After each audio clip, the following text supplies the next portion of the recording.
Alright. They just can't say they were no. No, I think the shit's wrong. Welcome to Lillian's podcast. Season 10. 2020. We're about to talk about some roster moves. We are. Oh yeah, we got a new addition to the cast here. We got Haymant, good friend of the show. Hello. Friend and often sort of painful accompaniment in solo queue games when he does things like Jace Jungle, Fiddlesticks Jungle, playing my games with me. No. Just play my games with me. Just act. I don't want it's hard. You learn to live with it. You do. You learn. Now the other person we're having fun. Who, we have fun. Rising up a wall sometimes, but has been driven into madness by recent announcements by a certain team that's based on clouds. We got Matt. That's right, Team SoloMid. Despite not having the rights to Biofrost or Double-Lift at the start of this preseason, released both of them once again. It was very surprising, especially considering they re-picked up. Guess who? We'll talk about it later. It was Double-Lift. It was And we of course actually they role swapped Meteos to AD carry. Me, myself, the mastermind. Yeah, It's true. Anyway, Mata is now the top laner for actually, I heard 100 Thieves is trying something new with a sort of 3 top, 1 bot, 1 jungle. Just leave the mid open. Hey, Mont, See what? Are you sure? I think that was Dignitas. It's Dignitas. so We'll find out. Game on centered. It's never gonna happen. I tried my best, but It's we'll okay. It's all right. We will make it through this don't troubling go too time. far from where your head is now, and you should be good. Just kind of look like an angel. Time to just double dab now. All right. So first up, we have a little thing called Allstars that happened in between the last couple episodes. What's that? I don't know because I didn't fucking watch. Hey, Guess me what? neither. Me neither. So this isn't to talk about specifics of All-Stars. This is more to talk about how effing pointless All-Stars is. And how I still love it though. such a bad idea it is to have it in its current form. I just disagree. It's perfect in every way. Okay, Matt, if you want to take the other side, why don't you kick it off as to why All-Stars is an amazing event that needs to happen every year, always. I mean, I think all-star events are important in all kinds of sports. Basically, every traditional sport has an all-star event. I do think the all-star event might be a little long for League. And it might be a little bit sort of convoluted structurally, but I do think having an event where all your favorite pros from all over and your favorite content creators from different parts of the world get together, make really cool content, make really interesting content, and make that sort of like mini content sometimes that you don't always see super high level players making is really exciting and actually quite good for the community. But I didn't watch it because I was busy. I promise. Not because it's bad. I'm pretty sure that we were playing Clash at that time, so everyone was practicing for Clash with all their spare time. Yeah, I was also Probably busy. Yeah, everyone had finals too. I was like right around that hectic season. That's not a great time to do anything important. Yeah, I agree. It's very necessary. That's right, Haymont. It's just that I am it's correct. Yes, it's that fun time. It's that where you just get to see your favorite pros just messing around, just goofing off and having a good time. That's literally it. It's like vacation day for the most popular pros in each league. It's great. So, there's a bit too much. There might be a bit too many events, and it's like 3 days for All-Stars is a bit much. I don't think the 3 days or so is too much for it, especially if they are going to start including other games like TFT in it, like they did. But That's true. My biggest problem with like how they've been using All-Stars recently is that they've been bringing in a lot of like streaming and social media stars around League of Legends, and that just seems so goddamn pointless to me. It's like, but no, is this supposed to be an All-Stars for the league? Is this supposed to be an All-Stars There's like a League Con, which I forget what the actual is. It Summoners Con. That's the League of Legends. the convention. NBA has the celebrity match during the All-Star weekend, right? Like But they have the happen with players, pros they have play. people who are related to the NBA who are not NBA players. Right, but they don't mix them in with the professional players and play a game with them and act like it means anything. Well, they don't act. I don't think they act like it means anything. Right, No. but at least the All-Star game is like you're watching all the best players go up against each other and That might just be because like certain sports are more physically demanding, and I mean I don't think it's inconceivable in the future to have NBA players mixed. Like I think the reason they don't is because I think in basketball watching Steph Curry just shoot deep threes against an actor is not that interesting. Right, Because but it's just like, okay, I'm just gonna... Between that and Pokimane versus Bjergsen. Oh, because, like, it's just a meme. Yeah, there's no way she wins that. But you just do it So anyway. why is she there? Because it's good for content, dude. It's good content. Why like, was I it good actually... content? It's just so awful to watch pros and streamers play together. No, those are my favorite games to watch. It's so awful.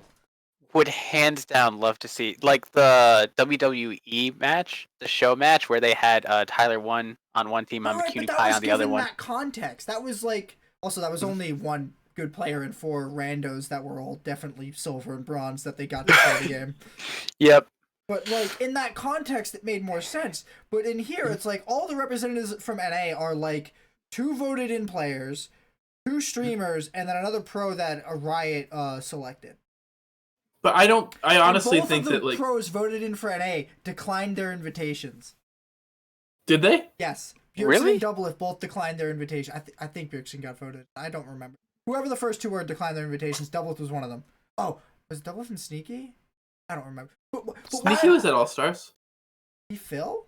He might have won. I don't know. He cosplayed there. He didn't take a single interview at All-Stars. Well, that's because of what we'll talk about that later. Oh, Matt has a thing about that. I don't have anything anymore if they're gonna after that, actually. If they're going to do All-Stars, I want to see it like it was back, I think it was 2017 when it was really good. The 1v1 tournament was freaking great. The PvP, like the region versus region games are really cool. They were a lot of fun. Here's a question for you. What if the streamers were like Shifter, Voyboy, Cutie, Scar, like people who were pro players? Well, I'd be a little less unhappy about that because they were pro players and they're a lot more like involved in that. I mean, Shifter's still crazy. Yeah, Shifter's really good. But my problem is that like the streamers that I would say, like if say you want to hold a League of Legends streaming event, the streamers that I would say should be a part of that event to give it the most like clout and the most attention aren't the same streamers that I would want to be playing in a competitive one. It's like watching. But this is not competitive. It's an all-star game, right? All-star games are like they're competitive in the sense that like it's cool if your team wins. But all-star games are there. It's not like we're trying to build the best possible team with the best possible players. Yeah. Because then you would have just brought TL, called a content creator, and rolled fucking everyone. Dog, like that's what you would have done. But that's not the point. The point is to have games, even if the players are poor in quality, even if they're like gold players, platinum players, etc. It's just not fun to watch bad players play this game, especially with good players. No, it's not fun to watch bad players play in Worlds, but it is fun when it's just like a joke game mode and the good players are picking shit like Teemo mid, flash over Dragon Pit at level 1, I want to see all the mid laners playing all assassin mode. That was great. That was fun. That was cool. But you can, like, these two things aren't mutually exclusive, right? Because there are people like me who enjoy like, you might not like one of the events, but that doesn't mean that event makes the whole thing bad or it needs to be gotten rid of. They mixed in, like, low diamond, gold players into, like, the general game modes. And then you're watching random-ass people from, like, Korea who I've never heard of. Not talking about the pro players, but just talking about the random social media peoples. And I've never heard of them, and they're playing with NA players, and it's like, they're doing the tandem mode. They can't talk to each other. What the hell are we, what's going on? Well, the LCK players and NA pros can't always talk to each other either in tandem mode. Yeah. Sure, but I feel like they have like at least a little shared language where they could say QWE and R to the other person. Maybe. But like, or they could call out champion names. I don't see why, anyway, I just don't see that as being the... I don't have a problem with those games happening at the event. I come to All-Stars to watch LCK versus EU pros. I don't want to come to That's what you watch Worlds for. No, because or Rift I want to watch or the MSI. What's the point of that? I want to watch the All-Stars. I want to watch a team that has Caps and Reckless and freaking. But I don't want to watch that only that for 3 days, right? Right, I'm not saying just do that. Like, if you want to incorporate the streamers, go ahead. And I'm happy with having the streamers in the 1v1 tournament too, because they'll either get knocked out all in the first round, or maybe Yasuo goes up on a crazy run. That would be amazing. Mm-hmm. Oh, he was one of the streamers there. He's an okay player, but he can't keep up with pro players. He just can't. I think you're going way too hard on this and completely misunderstanding the point of an all-star game. However, I don't want it, the other problem is like you don't want it to be too stressful because everyone's trying to be in the off season, and I don't think anybody wants the no, it's not supposed to be competitive. It's a break. Either way, yes. they take the 1v1 tournament seriously. No matter what anyone does, that 1v1 tournament is the real tournament you watch All-Stars for. They do. But I mean, it's like people in to use the NBA All-Star game, which I know a lot about. Nobody plays defense in the All-Star game. It's just full court. Like I'm fine if they go try to do your best. Yeah, no, but you do say, but then where people really try are the dunk contests and the 3-point contests, right? So like, I think it's totally fine to not have the players. Having the players not give a shit. And frankly, if it's like Caps and the stacked EU team against the stacked LCAK team, but neither team is going to try, then why not put content creators on? Because you're not going to get a high quality game anyway. You're going to have fucking Quinn Jungle and a fucking like Olaf support, Haymant. The special, bro. Yep. I also don't think we should talk about All-Stars much longer. I just want to see a representative from every role, from every region. I want to second it. At a bare minimum, that's what I want from All-Stars. I mean, to follow up, I don't care too much else. Go ahead. when you're talking about the 1v1 tournament, like some people don't take that as seriously either. Like the show match where it was Froggen on Anivia versus Faker on Anivia. They were taking that very seriously. They were, but they didn't have to do the mirror matchup for Anivia's. That was not something that Faker had to go down to. He could have just picked another champion. Are you gonna tell me they were taking it seriously when fucking I think it was Froggen and Aframlu did no item Zillion, no rune Zillion, auto attack only to 100 CS? I mean, that's a fucking joke. Is it challenging? Yes, but did I clap Haymont in it earlier this month? Earlier last month? Yeah, I did clap Haymont in it. You did that a week ago. It was last year. Was it? I don't remember. Yeah, it was last year. Time is so fucking confused for me. All right, let's move on. Europe. All right. So I'm gonna tap out for the next. I wanted to talk 4 about sections. TCS for like someone 2 seconds. text me when LCS starts. I wanted to talk about the TCS real quick. Do you think tournaments like the TCS should be happening more? I don't explicitly think like the TCS should, but this is a different. What's wrong with Tyler, bro? I just love like all of the copy pasted ads and stuff, and just how his ads good are and how bad it is at the same time. It's amazing. That's why I like TCS. Do I think there should be more? No. At that point, it just kind of becomes a meme. But can pros even do TCS? If he wasn't offering a prize pool, they could. So I think some academy players actually played in it, but I'm not sure. I'm not sure what the logistics were on that. What I'll say is I don't care, right? Like it's fine. I think Rift Rivals is a little more interesting with like the pre-made teams because you get some weird like matchups. TCS is pre-made. Like everyone makes it like that. It's a real like. But in Rift Rivals, you don't make your team; it's assigned to you. It's drafted. They do like a draft. Do they really? Yes. I don't know. Whatever. The point is like I think it's fine. That's how they developed it. Okay, then earlier it was just you got to sign up a spot. Then if I don't not know. TCS, I don't care. I think it's interesting. I think it's fine. I don't think Riot should get involved in it. No, as long as they make sure that it's allowed to happen, I don't really care what Riot does. Yeah, I agree. At least because Twitch, even if you're thinking about the TCS, you can also think about Twitch Rivals, in which they do have streamers and pros. Most of them the Academy pros. still playing on teams together with content creators, and that's also fun because they're all just trying there. It's been like because they stream their practice, which is the interesting part. Mm-hmm. So It makes a True. Yeah. like that's kind of fun to watch people in scrims and stuff. My only problem with Rift Rivals is like it's impossible to watch because there isn't really a mainstream for it. You have to go like watch one of the players Individual views, players, yeah. and I'm just like I kind of want to watch like something happening here. I don't want to sit here and watch Yasuo almost flame his mid laner to tears, or not his mid laner, his bot laner. Yeah. It wasn't even him that made her cry. It was like the chat that she was disappointed in herself.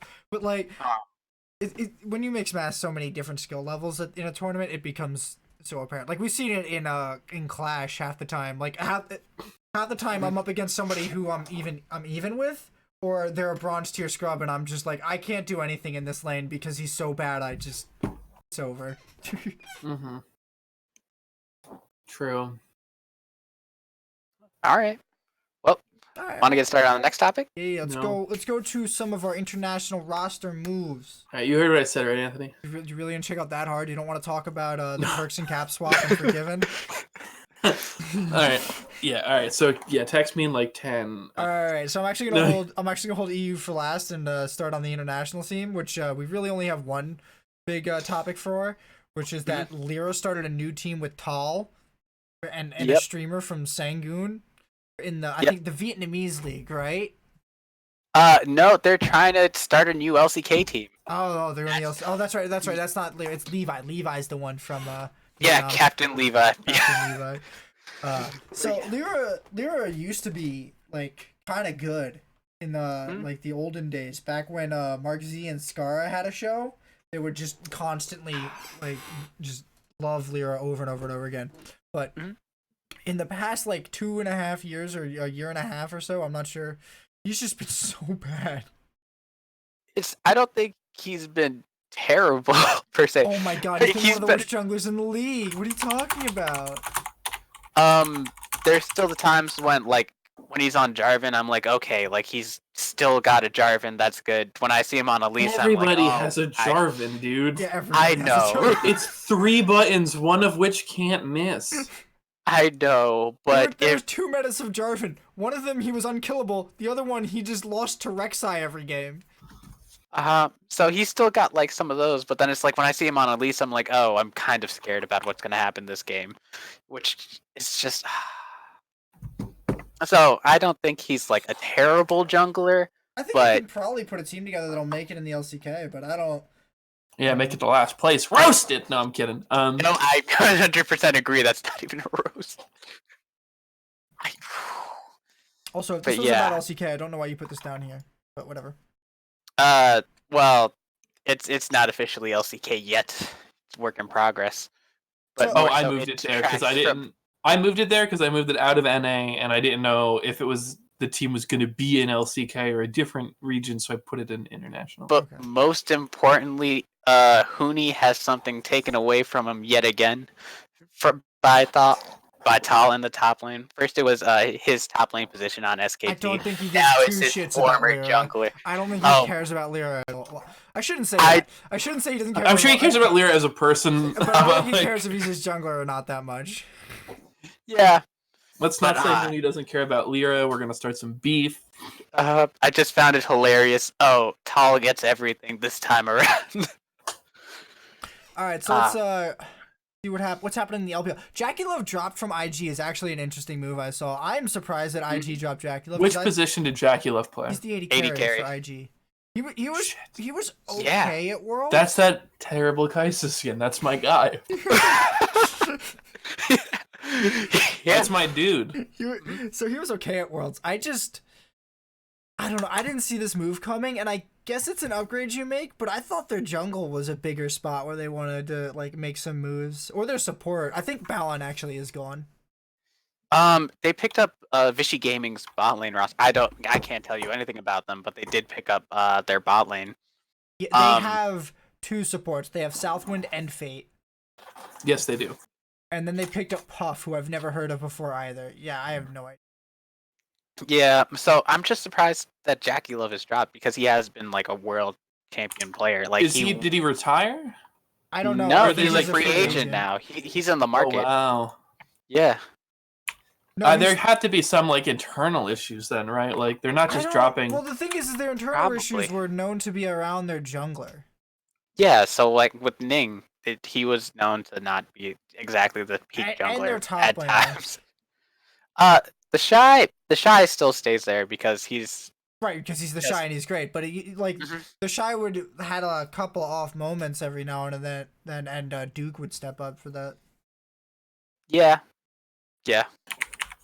Yeah, but I don't know. Like Just Dracula didn't seem like the weakness ever. He didn't always seem like the go-to carry, right? But you don't need that. Like you can't actually. It's not season 2. You can't actually just have your ADC carry. What? 2017 was the year of Ardent meta. That's true, but that's not ADC carry. That's Janna carry. Not get that twisted. God damn. Because the thing is if you didn't pick an Ardent support, your AD carry was bad. Yep. I get it now. That's why Uzi couldn't get out of anywhere that year. What? Wow, roasted. I think they won MSI that year. Just saying. I think so too. I don't would need to remember double-check the facts. 2017 Yeah. in any semblance, in any aspect of the world, the league or otherwise. I'm pretty sure Don't IG remember won the year. MSI in 2018. No, they didn't. SKT won MSI in 2018. And then IG won Worlds. Yeah, IG won Worlds, G2 won MSI, then FPX won Worlds. So yeah. Wait a minute.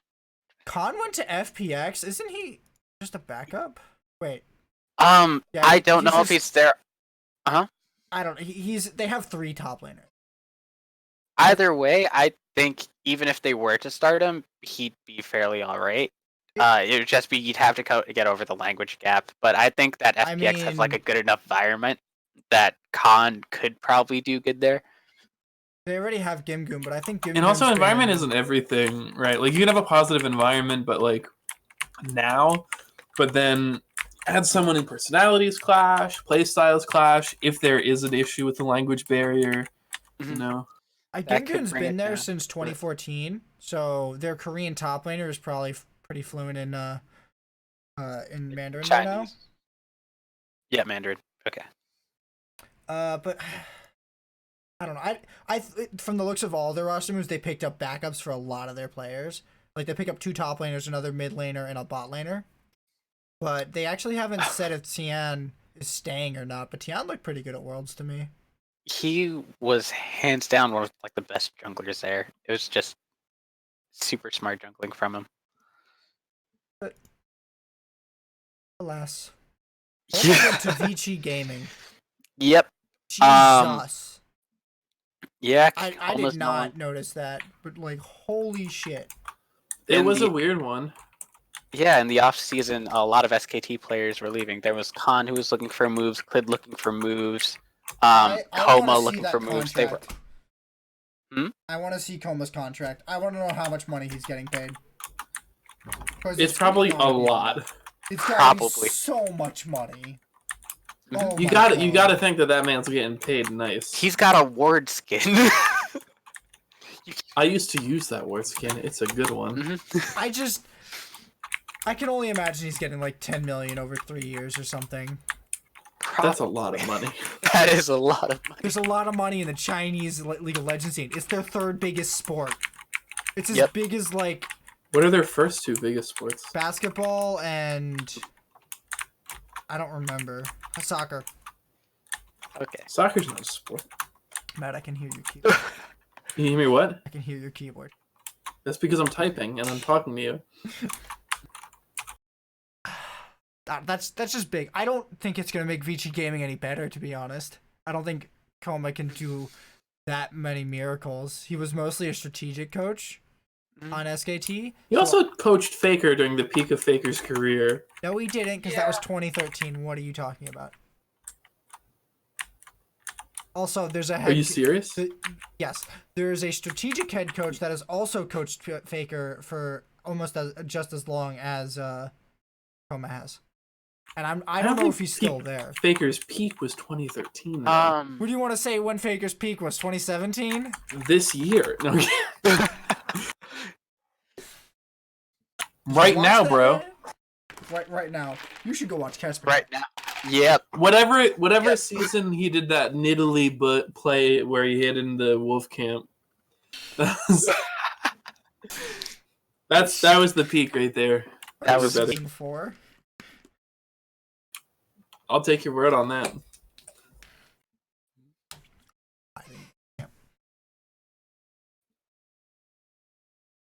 Okay. Okay. On to the LCK, which probably has a lot more moves than we can talk about, but in general, it's just like LCK does LCK things, and it doesn't. They like super teams. Okay, they like trying to make super teams and them failing. Ask KT how it went. KT tried twice. They didn't even go to Worlds. Well, red side, Clid went to Samsung Galaxy. The damn on gaming coach. Hang on. What are you fucking talking about? Yeah, that's Samsung where Galaxy isn't a team anymore. Oh, my bad. Went to Gen G. There you go. That's it. So Clid went to Gen G. I make that mistake every single day. And yeah, that's all that I can think of. There's a lot of roster moves in the LCK. Like KT dropped all of their previous roster for new people, and I don't know their names. I have heard of Kuro. That's it. That's all I've heard of.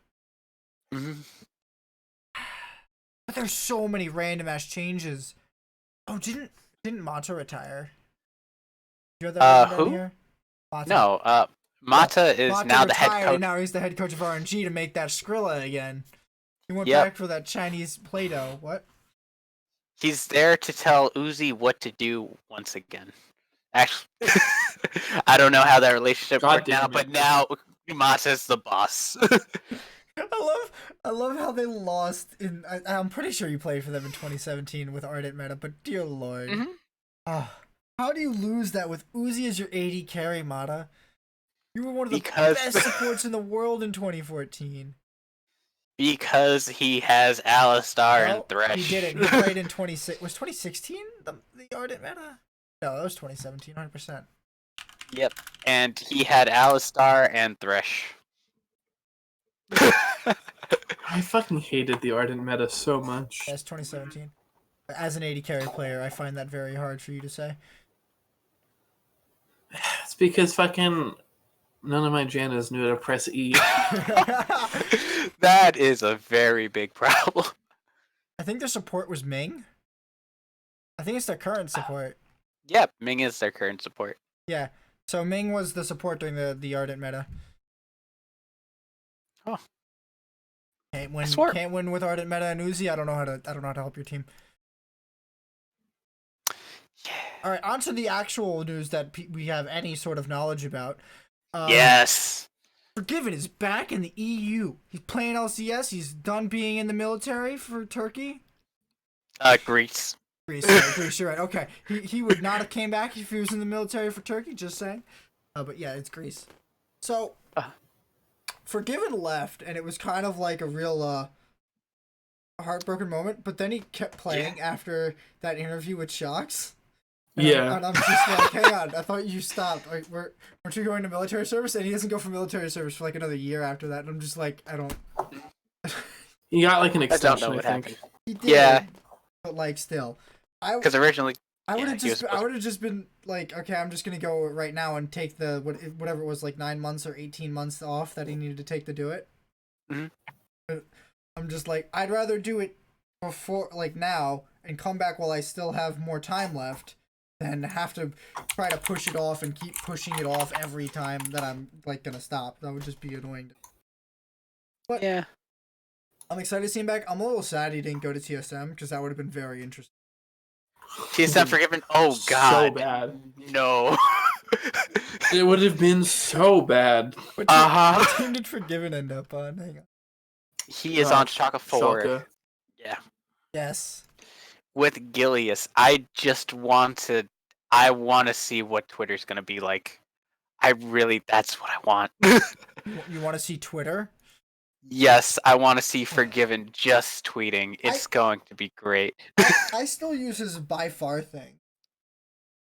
Oh my god, I love that. You the best bot laner in the...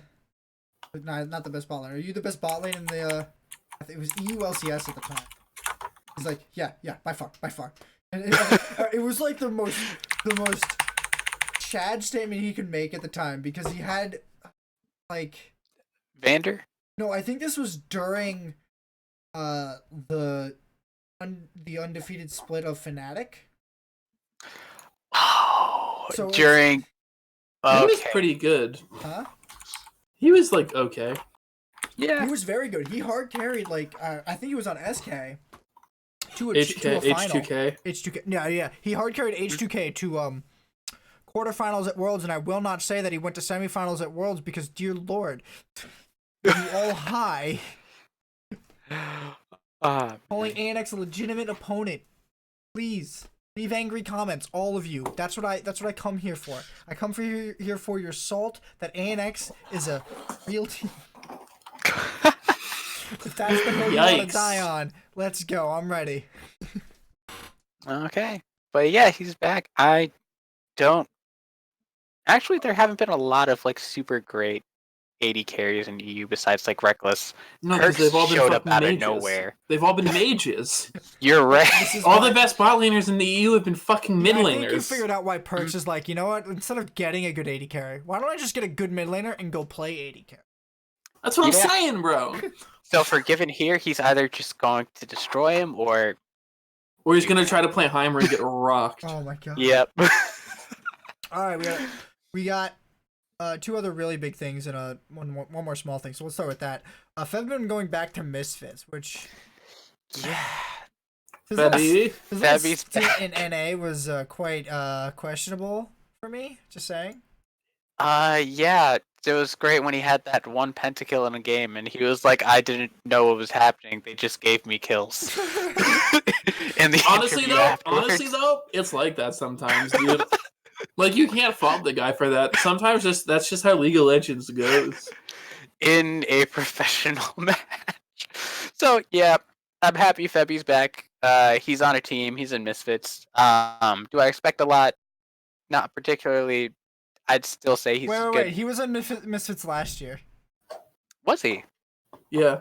I was confused why you guys were like tripping about this. Like, Febman wasn't in the NA. Haymant, how did this come across you?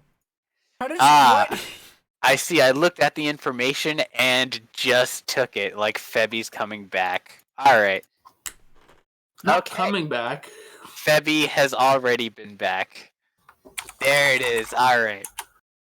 He might have re-signed. I didn't know he was on Memphis. He might have re-signed his contract. That might be why.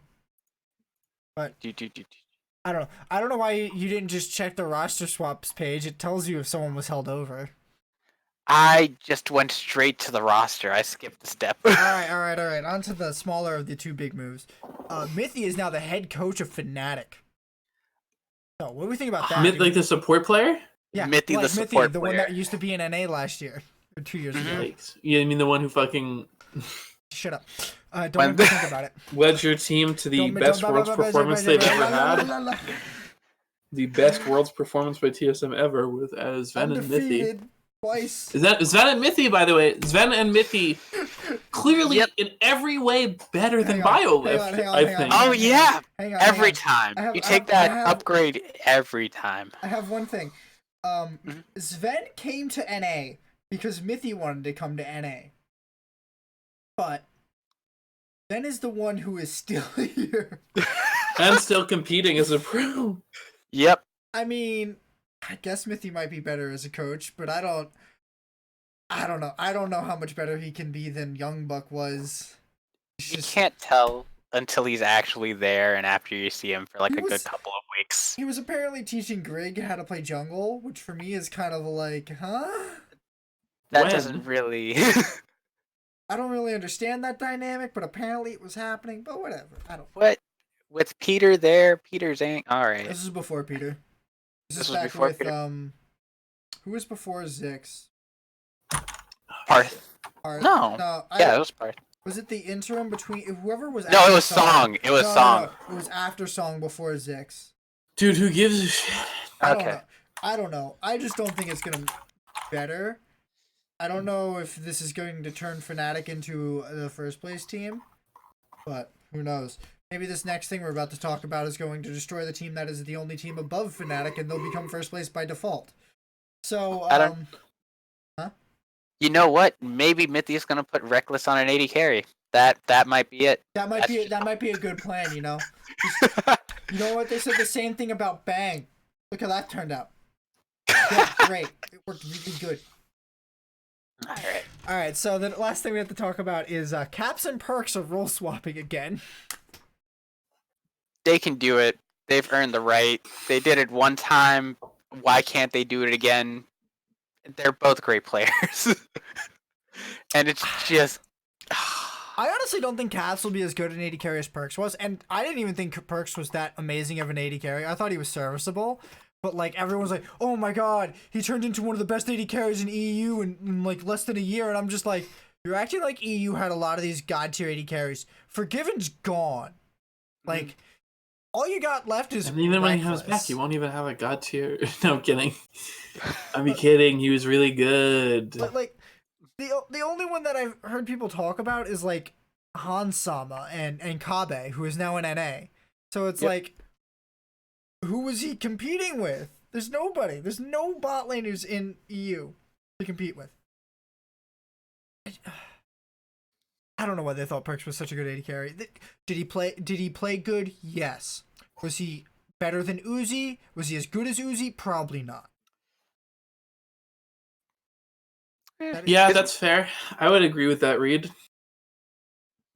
Is that all we think about this gigantic move? Are we just so tired of G2's random ass shit that we don't care about? Yeah, that? I honestly, I really just don't give it. Because the thing was with like G2, it's like, oh, we're role swapping. It's like, okay, but for like what, like 2 games, and then you're gonna have your fucking support double jungle with your top laner and jacking off. Like, no, dude, I don't care. Like, you're G2, you're gonna pick 7 assassins somehow, and you're just gonna build Talon AP, and it's gonna be like, all right, we won you with fucking AP Talon and like AD Crit Lissandra, right? Like, and everyone's gonna be like, oh wow, you're the best. Okay, cool. Yeah. Like, I don't like. What do you want me to think about this, dog? Like, come on. Yeah, that was a good reaction. I like that. That was funny. That was real. That because you feel like the pent up, like the relief, the frustration like, of G2's bullshit. Yeah. Yeah. Okay. Weight off the shoulders, fellas. I'm feeling light. I'm feeling good. I think that does it for our international news. We got a small LCS rule change. So, my boy Keith. Over the offseason, they changed the my boy Keith for academy players. My boy Keith. We're not talking about Keith yet. Hang on, we can go. Oh, that's not the role swap yet. Nope. No. I'm on one small thing just before there. Did you put something in chat? I can't read that, otherwise it'll screw up my layout. Okay. So. Send it to me, Haymant. I can read it. There's a rule change in the LCS. I think I did. I keep losing my train of thought. Where academy teams are now allowed to have. Oh, I thought you said a role swap. No, not a rule. Oh, that's why I started yelling about Keith. No. Academy teams are now allowed to have one OCE player one emerging region player in addition to their other 2 imports from major regions. So I like that. This is intended to give more upward momentum for players in other emerging regions. Right now, we've predominantly seen it grabbing players from OCE to NA, probably because there's no issues with the language barrier, like you would if you were to grab a Brazilian or like a Latin American champion player, or a Turkish player. I don't know how common common English is in Turkey. Mm-hmm. Also, we're not grabbing LMS players anymore. No, siree. No. Not gonna happen again. Vietnam already happened once. It's gone. So, what do we think? Good, bad, ugly, different? I'm kind of. I like it. Towards this. I'll let Haymant take it first, though. He's new. I'll be polite because he's new. I won't eviscerate him yet. Come on, Haymant. You got to introduce yourself to the people. I'm kind of indifferent about it because we kind of have our own like NA situation with like the players and stuff like that. There's been a lot of complaints about how solo queue is, so I'm kind of just indifferent about adding the extra import slot when you could just get another person. Wow, I have no cohesive thoughts on this. Matt, please take it away. Great. Allow me to reintroduce myself. As your good buddy Matt here, back at it again. This is great. Why is this great? Because it allows, like Anthony said, upward mobility for emerging regions, which I think is actually very important, right? One of the problems with the import slots before was that unless you had an OCE player or an emerging region player who was just utterly ridiculous, there was no shot of them taking that slot, import slot in an NA team over a Korean, over a Chinese player. It just wasn't going to happen. Over an EU player, not a Chinese over an EU player. We're never importing Chinese players. That's just pointless. That's true. But, like, you know what I mean? Like, it's just, it wasn't going to happen. Partially, I think, because of the reputation of emerging regions, and partially just because of the talent pool in these other places being so deep. But having this slot open allows us to sort of move our interests outward, look to emerging regions, and start bringing people in, at least kind of slowly, which even if they go back, then they have major region experience, and I don't think that that's bad for the emerging regions. I think it's good. I think it's good for our league, and I think it's good for the competitive community as a whole. And this is exclusively for an emerging regions team. Like, you can't get it from a player from LCK and fill that extra slot. Correct. No, you could not. You can only have two players from major regions and an additional player from emerging regions. But emerging region players will also fill the other slot. There are only a few regions that are agreed with this rule, and this rule is only for NA. Like, this is an NA exclusive rule. So that's why the main rosters haven't changed, because it can only matter for farm rosters that are never going to play at an international event.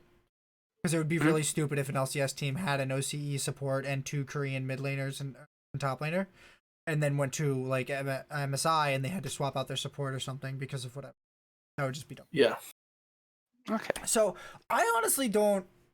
I feel like I'm kind of torn about this because I think it is good for the emerging regions. It'll probably bring a lot more competitiveness to regions, especially like OCE, which is a very, very small server of only probably a few 100,000 people that play regularly.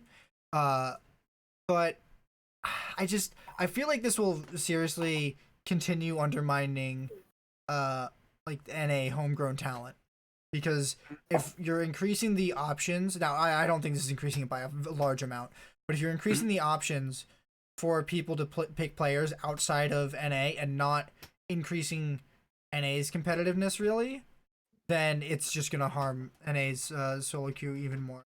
So I can only think bringing more pros to play on the NA ladder would probably be better. Like, if we were able to just uproot the Brazilian league and just put it all in NA, it would definitely add a whole nother like 50 good, at least 50 decent players to the ladder to help fill out the challenger.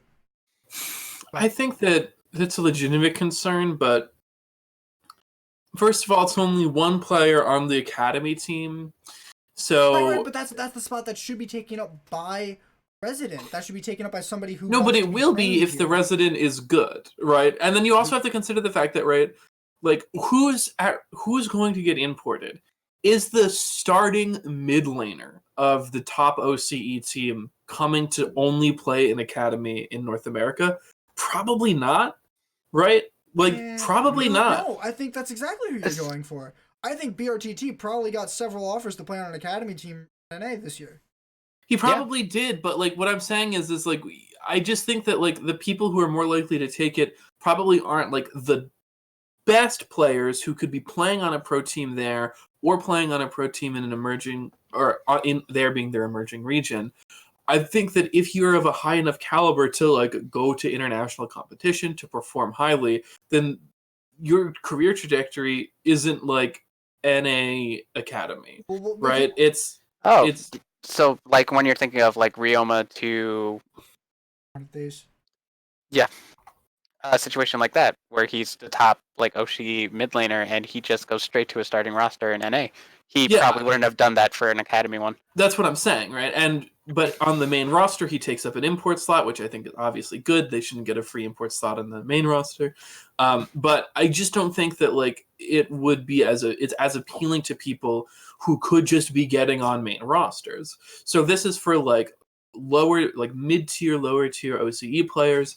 And then if you're taking those players, you would also be considering what might be low to mid-tier NA players, right? Like, yeah, but low to mid-tier OCE players are basically like low masters, grandmasters just low masters, high diamond players. Like I'm not even joking. They're not that. No, I know, players. but that's what I'm saying. Is like that's why I don't think it's that big of a deal, right? Like I might be wrong, right? Like we might see that in a year, every single team has an OCE player on it or on their academy team, but I find that relatively unlikely, and I just think it's a good thing to have so that when you do have potential talent on an OCE roster, maybe not as proven as BRTT, someone who's like up and coming, bring them in, see how they do in academy for a year or two, and then give them the roster spot if they do well. But I don't see it as being like a huge siphon. I do think you're right that we need to look at how to increase the competitiveness of NA and increase homegrown talent. I think that's a perfectly legitimate point, and I totally agree with it. But I just don't view this as like a substantial harm. Yeah, I don't think it's the major blow that's going to derail the ladder. Make us a fucking emerging region. Oh, that'll be the fucking TSM playing like an emerging region team, bro. No. I don't know. I want teams to focus on picking local talent over international talent, especially when it comes to the academy scene. I for one don't think there should be any imports allowed on to be playing as players on the academy league. Like it should not be a spot for somebody to sit to get their green card or their visa or whatever the hell until they can play on the real roster without. I actually think that I think it's more fine in the visa case. Because it's a player who, as soon as the visa goes through, is going to be on the main roster. And then otherwise, they'd have to find a temporary contract for another guy. And then they'd have 3 mid laners, academy, temporary main, or academy playing main, temporary academy. I think it's fine in the green card case. Or the visa case, rather. I'm not talking about temporary visa, like a lot of them get to work here. I'm talking about, like, to become a NA resident, whatever the hell that... Oh, I see. All right. Like I don't want the academy to become a thing for that. That should never ever be a viable thing for. I think the academy is fine to have it. I think what I think the academy is useful for is actually like for having a robust 10-man roster. So I don't view people listed as academy if they're not, or if they're imports, as like a huge problem, because I view academies as like optimally used as being a 10-man roster. So if you happen to have a couple weeks where your import players are on academy and your the non-imports are on their main stage, and that's why, like, I think that's fine, right? And so I think if you're going to view academy as like an ideal thing, like I want it to be like as a 10-man roster, then I think it's totally fine to have some imports in there, because it's just like it's not your 5 and your 5, it's your holistic 10. Sure, but at that point, do you really need to bother with having it as an academy team? Like I was saying, my idea of an academy team is like, this is where we farm our talent. This is the what is it, the AAA league for baseball or whatever, the minor leagues. I don't watch. Yeah, There's like there are like 50 tiers of baseball play, dude. I have no idea. So whatever, this is supposed to be the minor leagues. This is supposed to be where you farm your players, you train your players up. Sometimes you'll send your major rosters up, say they're training an injury all, but that doesn't happen very much in esports. Like that's not the same kind of. We don't have the same kind of injuries. But like. No, but you have Greg missing like a season. It was half the year, and it totally derailed TSM. But that's besides the point. Mm-hmm. I just, I want a better way of growing talent in NA, and that's just, I just feel like this is a step in the opposite direction of that, and that's not a good indication of what Riot want, like the people that are making decisions for League are going to do in the future.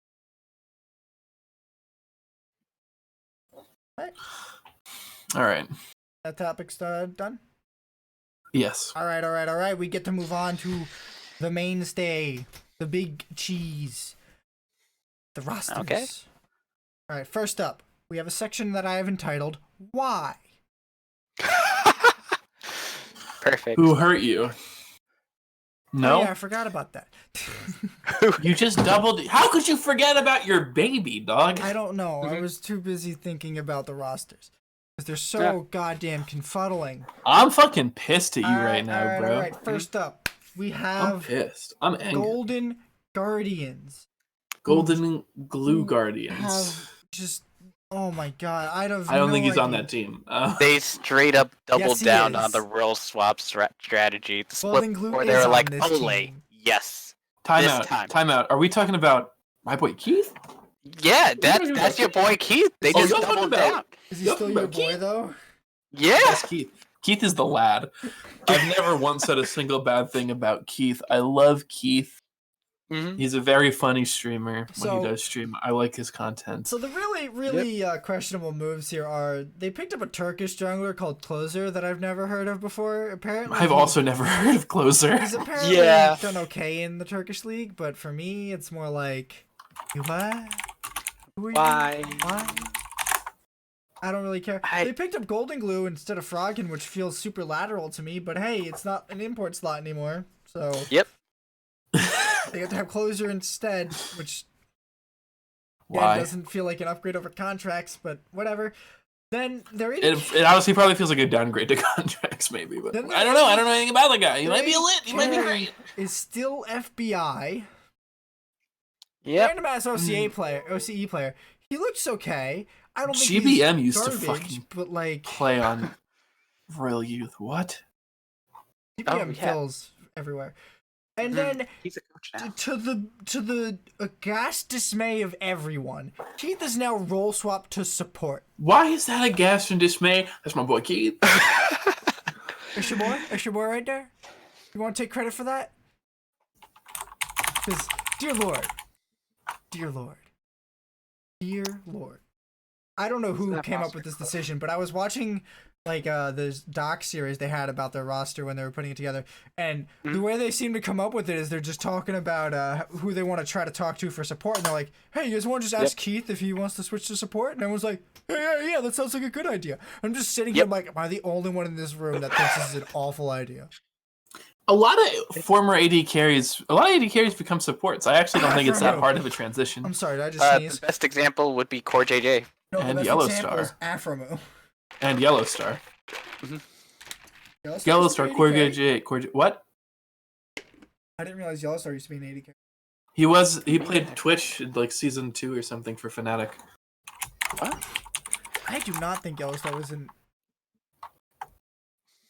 You know what? I might be totally off base here. But Yeah, nope, you're not. Up until July of 2013, he was a bot laner for his career. Basically, he played top lane on Millennium for a little while.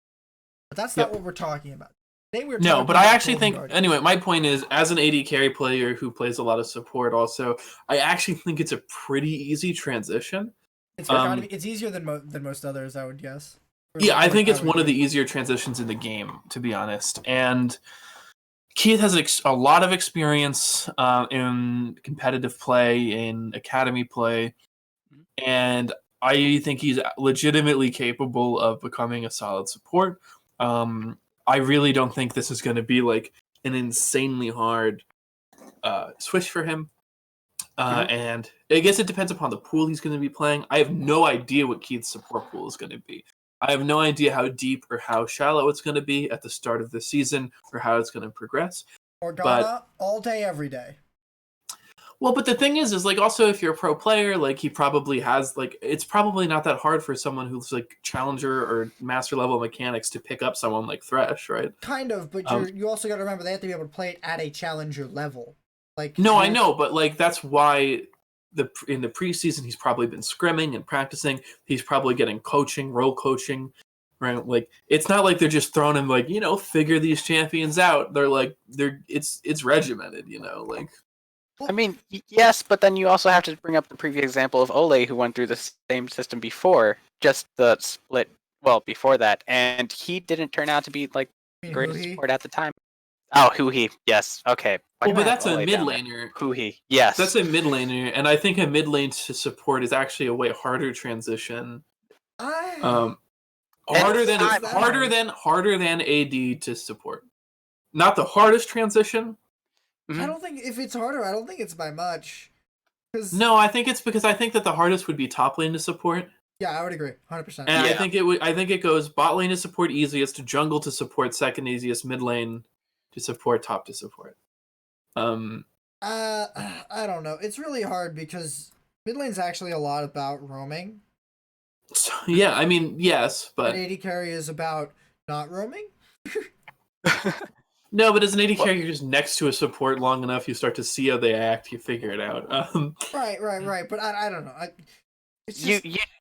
I see Matt's point as an AD carry. Like, you generally have a good idea of, like, oh, my support needs to go ward at this time because this or is like happening. what your support is capable of. I think that mid lane and bot lane have like two of either halves of what a support's supposed to do.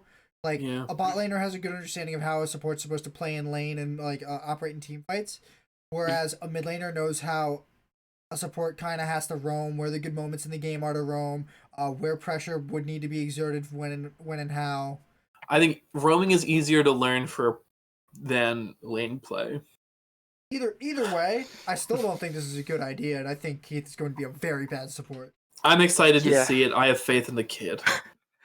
I have like my notes broken up by all the roles, and for the coach, I just have. I know. I screenshotted all of them. In there. Pick Keith support. What the fuck? Okay, but Okay, I just don't think Hey, it makes Keith the kid. yeah, it keep just stepping doesn't on make Haymant. the team competitive. I don't. Compared to every other What team, other I'm just support are they sitting gonna here like, get? Anybody. It's start a who? Start a one from Challenger. I'd rather that. You keep contracts, you import a support. That too. What support do you Also, import? I don't know who contracts That's a went very to. good question. I don't know who contracts went to, but 100 Thieves Academy. Oh yes. Okay. Fucking could have kept him. They could have kept him. Because I don't think I've ever thought of contracts being like a terrible jungler either. He was not great last Depended year. upon the week for me. No, I'm kidding. He wasn't great last year, but he wasn't like I didn't think he was hot. He wasn't booty. Mm-hmm. There were other junglers where I'm just like, what the fuck are you doing? Yeah. I don't know. I'm excited to see how it pans out. I understand the hesitance or the nervousness, but I think this team has so many like wild card unknowable variables that I cannot at all put any confidence in how they're turning out. well, that's fair. I'm not going to say that they're going to be like a top tier team. All I can say is I think that top and mid lane look decent, maybe middle of the pack laners. Everyone else, I think they're bottom of the barrel. FBI was not extremely impressive last split, but he wasn't. He didn't look like he was playing without hands. I'm excited to see him. I'm excited to see what happens. Are you looking forward to him? FBI, yeah, he was. No, the team in general. The team in general. Trying to put your thoughts together so I no. can move on to the next team. No, I'm not looking forward You to what you're not GGS looking is forward going to to this achieve. bottom 3 lock team? Come on. Oh my goodness. Honestly, I want to just see how Keith doesn't support. That's it. Okay. My boy Keith. Okay. On to the next Talk about team. Y'all talking about Keith? Hold up. That's Keith. All right. Next team we have is Dignitas. Digging it hard. Digging it out. Dig it out. All right, dig, the top dig lane, it, we got take it deeper just to Booney throw holding it away. over from last year. Lyra is now in LCK apparently, putting a team together for Greg and a Canadian, I like by the Anthony's way. note for top lane here. Why are we looking through my notes? Not mid-lane, worth they 2 dropped million, Demonte Jesus for fucking Christ. They is what Anthony wrote. Can I go through my rundown, please? Thank you very much. Not worth 2 million. I will mute you. Mid lane, they dropped Demonte for Froggen. I have no words to describe that, but okay. Bot lane, they dropped Cody's son for Johnson. And then support, they dropped Vulcan for Afromu. And I think their coach is still Thinkard, but it's not listed here. So, Yeah, it's still Thinkard. yeah, that's what I was seeing before. So, Would you all like to know how much money they got paid to drop Vulcan? How much? $1.5 million buyout What the for fuck? Vulcan. Mhm. A lot of people were saying that he was one of the best supports. He was good, That's but he's what- not worth $1.5 million, and Hoonie is apparently worth 2? Vulcan Yeah. was not top 3 supports though. Like, This explains where fucking Hootie's contract came from. It's It's oh my Vulcan's god. buyout. It's all Vulcan's buyout. Uh-huh. But yeah, disregarding that, I still think Hooney's still a good player. I don't think he's like bad. What am I saying? Hooney's the boy. He's still got his carries. He's still got his tanks. He wrong, can still play incorrect. top lane. Hoodie is so fucking volatile. He's inconsistent as all hell, dude. Removing He- Piglet helped a whole lot last year. Oh my god. Yes. I think he's gotten a bit more consistent. Wrong. I don't think he's no. had that super carry games anymore, but he also doesn't have those super low games where he's Yes, just he getting- does. He has a lot of super low games. At the end of the split, he was still having games where he would pop off, but he was also going like and whatever, right? Like he was getting. Mhm. He was not at all consistent at the end of last split. I know I'm not here to say Hoodie grew like to be the most consistent player in the world, but he definitely improved his consistency a lot last year, and dropping Piglet made the team he was on so much more consistent. Like, dear lord. And yet you're still trying to cut me from Clash for Piglet, by the way. Even Piglet's lows are higher than your highs. Incorrect, by the way. I'm the best marksman in the world. Please go talk to TSM then. As if I would play for your garbage ass team. No. What if they paid you like they pay Double Lift? That's correct. What's gonna happen is he's gonna roll swap to C9 for mid lane. So I'm gonna Sneak roll can come swap back. support, and I'm gonna be talking about Keith. We're talking about Keith. But the That's major our hole new that weekly segment, Anthony. We talking about Keith. we talking about. We talking about the toucan himself, Keith. Anyway, Griggs just seems like a very big hole in the roster They right now. also have Acadian. wait, what? No, Greg is not that bad, dude. He's not that bad. He's pretty decent. He's definitely a top half jungler, easy. Top half jungler for goddamn sure. Greg was pretty good when he played for TSM, even if he was like kind of like a courier, if you want to take a Dota reference, but he did the I mean, job. that's just every TSM jungler though, like low key. Yeah. Hey, you know it, dude. This flame comes from your subreddit. I do not prescribe to these false narratives. These true narratives that I'm taking to be false because I'm mad. Greg, I do think it's funny they have Acadian on the backup roster. I don't know how they're organizing themselves. I'm not sure if they actually are putting Greg first, because I wouldn't fully trust this, but I wonder who they're both of picking. them? I wonder who they're picking for their ADC starter. Johnson, a new I 80 think it's carry, Johnson. just completely new. I don't know. Who's their other star? Their other AD? Phoenix. I think it's Johnson, because Phoenix is also role swapping. Yeah. But So- if there was one of the teams that is gonna swap some things around, it's probably be this one. So should we talk about this mid lane choice? Why the fuck does Froggen get a top billing over Demonte? Yeah, that's wild to me. Demonte was He's way really better than good. Froggen last He was year. doing very good. Oh, yeah. He's a native slot too. Like, come on. Even though I think I value Froggen a bit higher because Wrong. he just drags people into his own meta. But that's the not thing, good which play. Okay. It's that's only not kind of necessarily good okay. play, but against like bottom tier Here's teams, the he's still problem. gonna do. Here's the problem: is if the meta changes and he's still only playing Lux and Anivia, guess what? I don't give a shit. I mean, yes, but I haven't exactly been impressed by like Demonte's Kiana, which was like probably his best champion. I wasn't impressed by anyone's Kiana, like, at all. No. Everyone's Kiana was once in a garbage. while, Jensen would look passable. And everybody I'm else looked like they were including Worlds, by the way. trolling. I'm including Worlds. Oh my But- god. Fucking Yeah. G2 won a game where they hard-inted 4 kills early on Kiana. How do you lose that game? Holy shit, TL. Was that TL? Was that C9? That was C9. I think C9 lost that game. Yeah, that was C9. They weren't in the TL was in the group with IG. They weren't facing him. This is what happens when you forget who the jungler was for C9 in that game. I think it was Sven, and then I think their bot lane chucked it.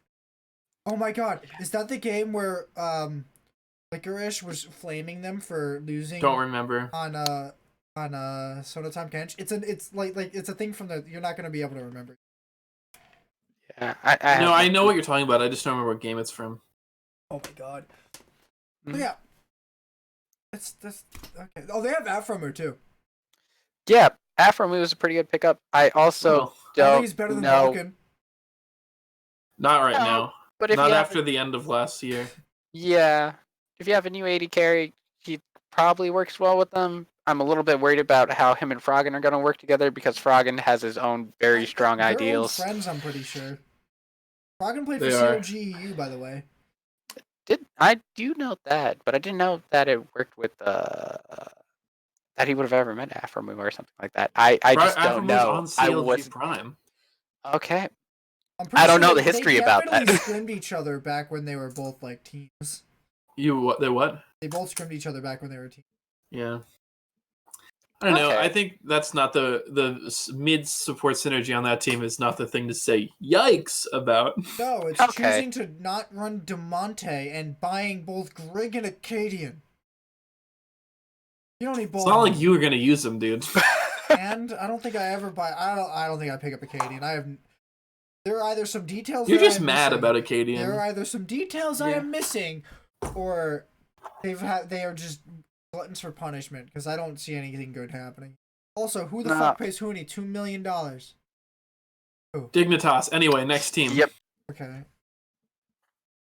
FlyQuest. Another fucking. Oh my god. Okay. I like Viper. I like Wild Turtle, and I don't really care about their coaching staff. The fuck are they doing with support? Why the fuck is Pobelter not their starting AD carry? I don't. Whoa! Starting AD carry? Yeah, that. Yeah. Hold up. I was about to be like, wait, what? Why is Pobelter not their starting mid laner? And to be honest, you probably should have swapped out Santorin for somebody, but he might be on a 2-year contract. I don't have the database up. Yeah. Ignar isn't bad though. I don't think he's bad. I'm just like. If this doesn't work, I don't have any hope for this team putting something together with Wild Turtle ever. Yeah. He's a lot more flexible than the other supports that they've picked up. I think Wadid is still a good support. I'm surprised Wadid didn't do better. Happened. I know. I'm really surprised about that. I think he didn't like it here. I think he was a bit homesick in some way. Maybe, but Ignar is a bit more flexible. He does well in regions that are not the LCK. Wadid was on G2. What the fuck are you talking about? Wait, who? Wadid. He was on G2. Yep. I'm talking about Ignar. I know, but you were using the cachet on like a bunch of imports, and the one we're talking about them dropping was like he went to Worlds, like more than once. Mm-hmm. In EU. I mean, that's what I'm saying has because 2 good teams. Just saying. Yeah. So Ignar still has good teams. I wouldn't even call fucking Fnatic that good. Nope. This is a weird team. I don't think PoE is better than Pobe. I don't think it's worth an import slot. Yeah. Even though I think you grab Pobelter and you swap out Santorin for an import jungler, and then if you could have grabbed Biofrost, beautiful. That'd have been great. This has been amazing team comp. But I agree with that. But TSM got him, so I'm not going to cast any shade on the decision to pick up Ignar. Good decision. You called him Ingar. Honestly, I do like the Ignar pickup. It's just stuffy. He's just a bit more flexible than the other supports they've had. That's the only reason. Do I think it's going to make them a top team? No, I think there's more issues with that. Curry, I want to see what he does with it because FlyQuest just seems to have a couple of performance issues that really just show all of the time. Yeah. What the fuck is Curry? He used to be exactly. He's what, Anthony? He used to be their academy coach, and he was their coach in the summer. I see. So I just want to see what he does do. If he can somehow improve them in any way, it's a win. It also, I guess the PoE pickup makes sense if Pope wanted to stop playing? No, Pope didn't want to stop Pope wanted to playing. keep playing. Pope, Oh, okay. he had a post where he was like, "I really." Well, now he's Wanna playing keep jungle for TL if the visa issues keep happening. Yeah. I'm hoping there's some updates on that by the time we get to power rankings, just so we can talk about it a little. True. But we would that's make not our now. we Next would team. make our power rankings without the roster changes. All right. Okay. The middle of the pack, IMT, coming in with some hefty stuff. First of all, they're back. Yep. Second of all, what do we think, fellas? Dokla gone good. Losing Meteos for Smithy is probably fine, but I'm not. Dokla's on your team now, by the way. But I'm not too sure losing Meteos in general was a good decision. They also lost Dardoch too. They lost Crown for Aika. I don't know. They picked up Alltech, by the way. They still have Arrow. Actually, no, he's a free. Arrow's a free agent. Okay, yeah, Arrow's a free agent. They have Alltech, Haku, and Apollo. That creates some interesting dynamic where they can swap out the AD carry because Apollo's been playing with Haku for fucking ever. But Aqua's, so I think, glad a they pretty didn't break up the kind of an duo underrated entirely. support. TBH. I don't think he's that great. I think there are other supports have risen much above him from like. I didn't say he was the best support. I just said he was underrated. He gets a lot more shade than he deserves. He's actually pretty consistent, pretty solid. So the reason why, like, I think this team was kind of borderline Y and middle of the pack, but they don't have anything that just makes me scream like, "What the fuck are you doing, you morons?" So that's why I put them in the middle of the pack. They just looks like they tried to put together a rather economical team that'll be a middling team. Maybe they could make a good run into the playoffs, but it's hard to really say. But I still think they're going to be a weak team that's going to be fighting for the bottom. Yeah, I just look at their players and I see like, okay, Xmithy's still good. He's still a good jungler. He occasionally makes a couple mistakes, but that's not to take away from him too much. And he's just a tank player now. That's all he does. He can just play tanks, and it doesn't seem like he's going to be the one to play GP. Can he? Maybe. He maybe has a Kennen in there. He can maybe play GP. I haven't seen him on GP in quite some time. But I don't think he's the one who's going to like carry this team unless he makes like some godlike TP plays. That's the only way that I'm seeing this working out. Alltech, I'm not on the boy Alltech.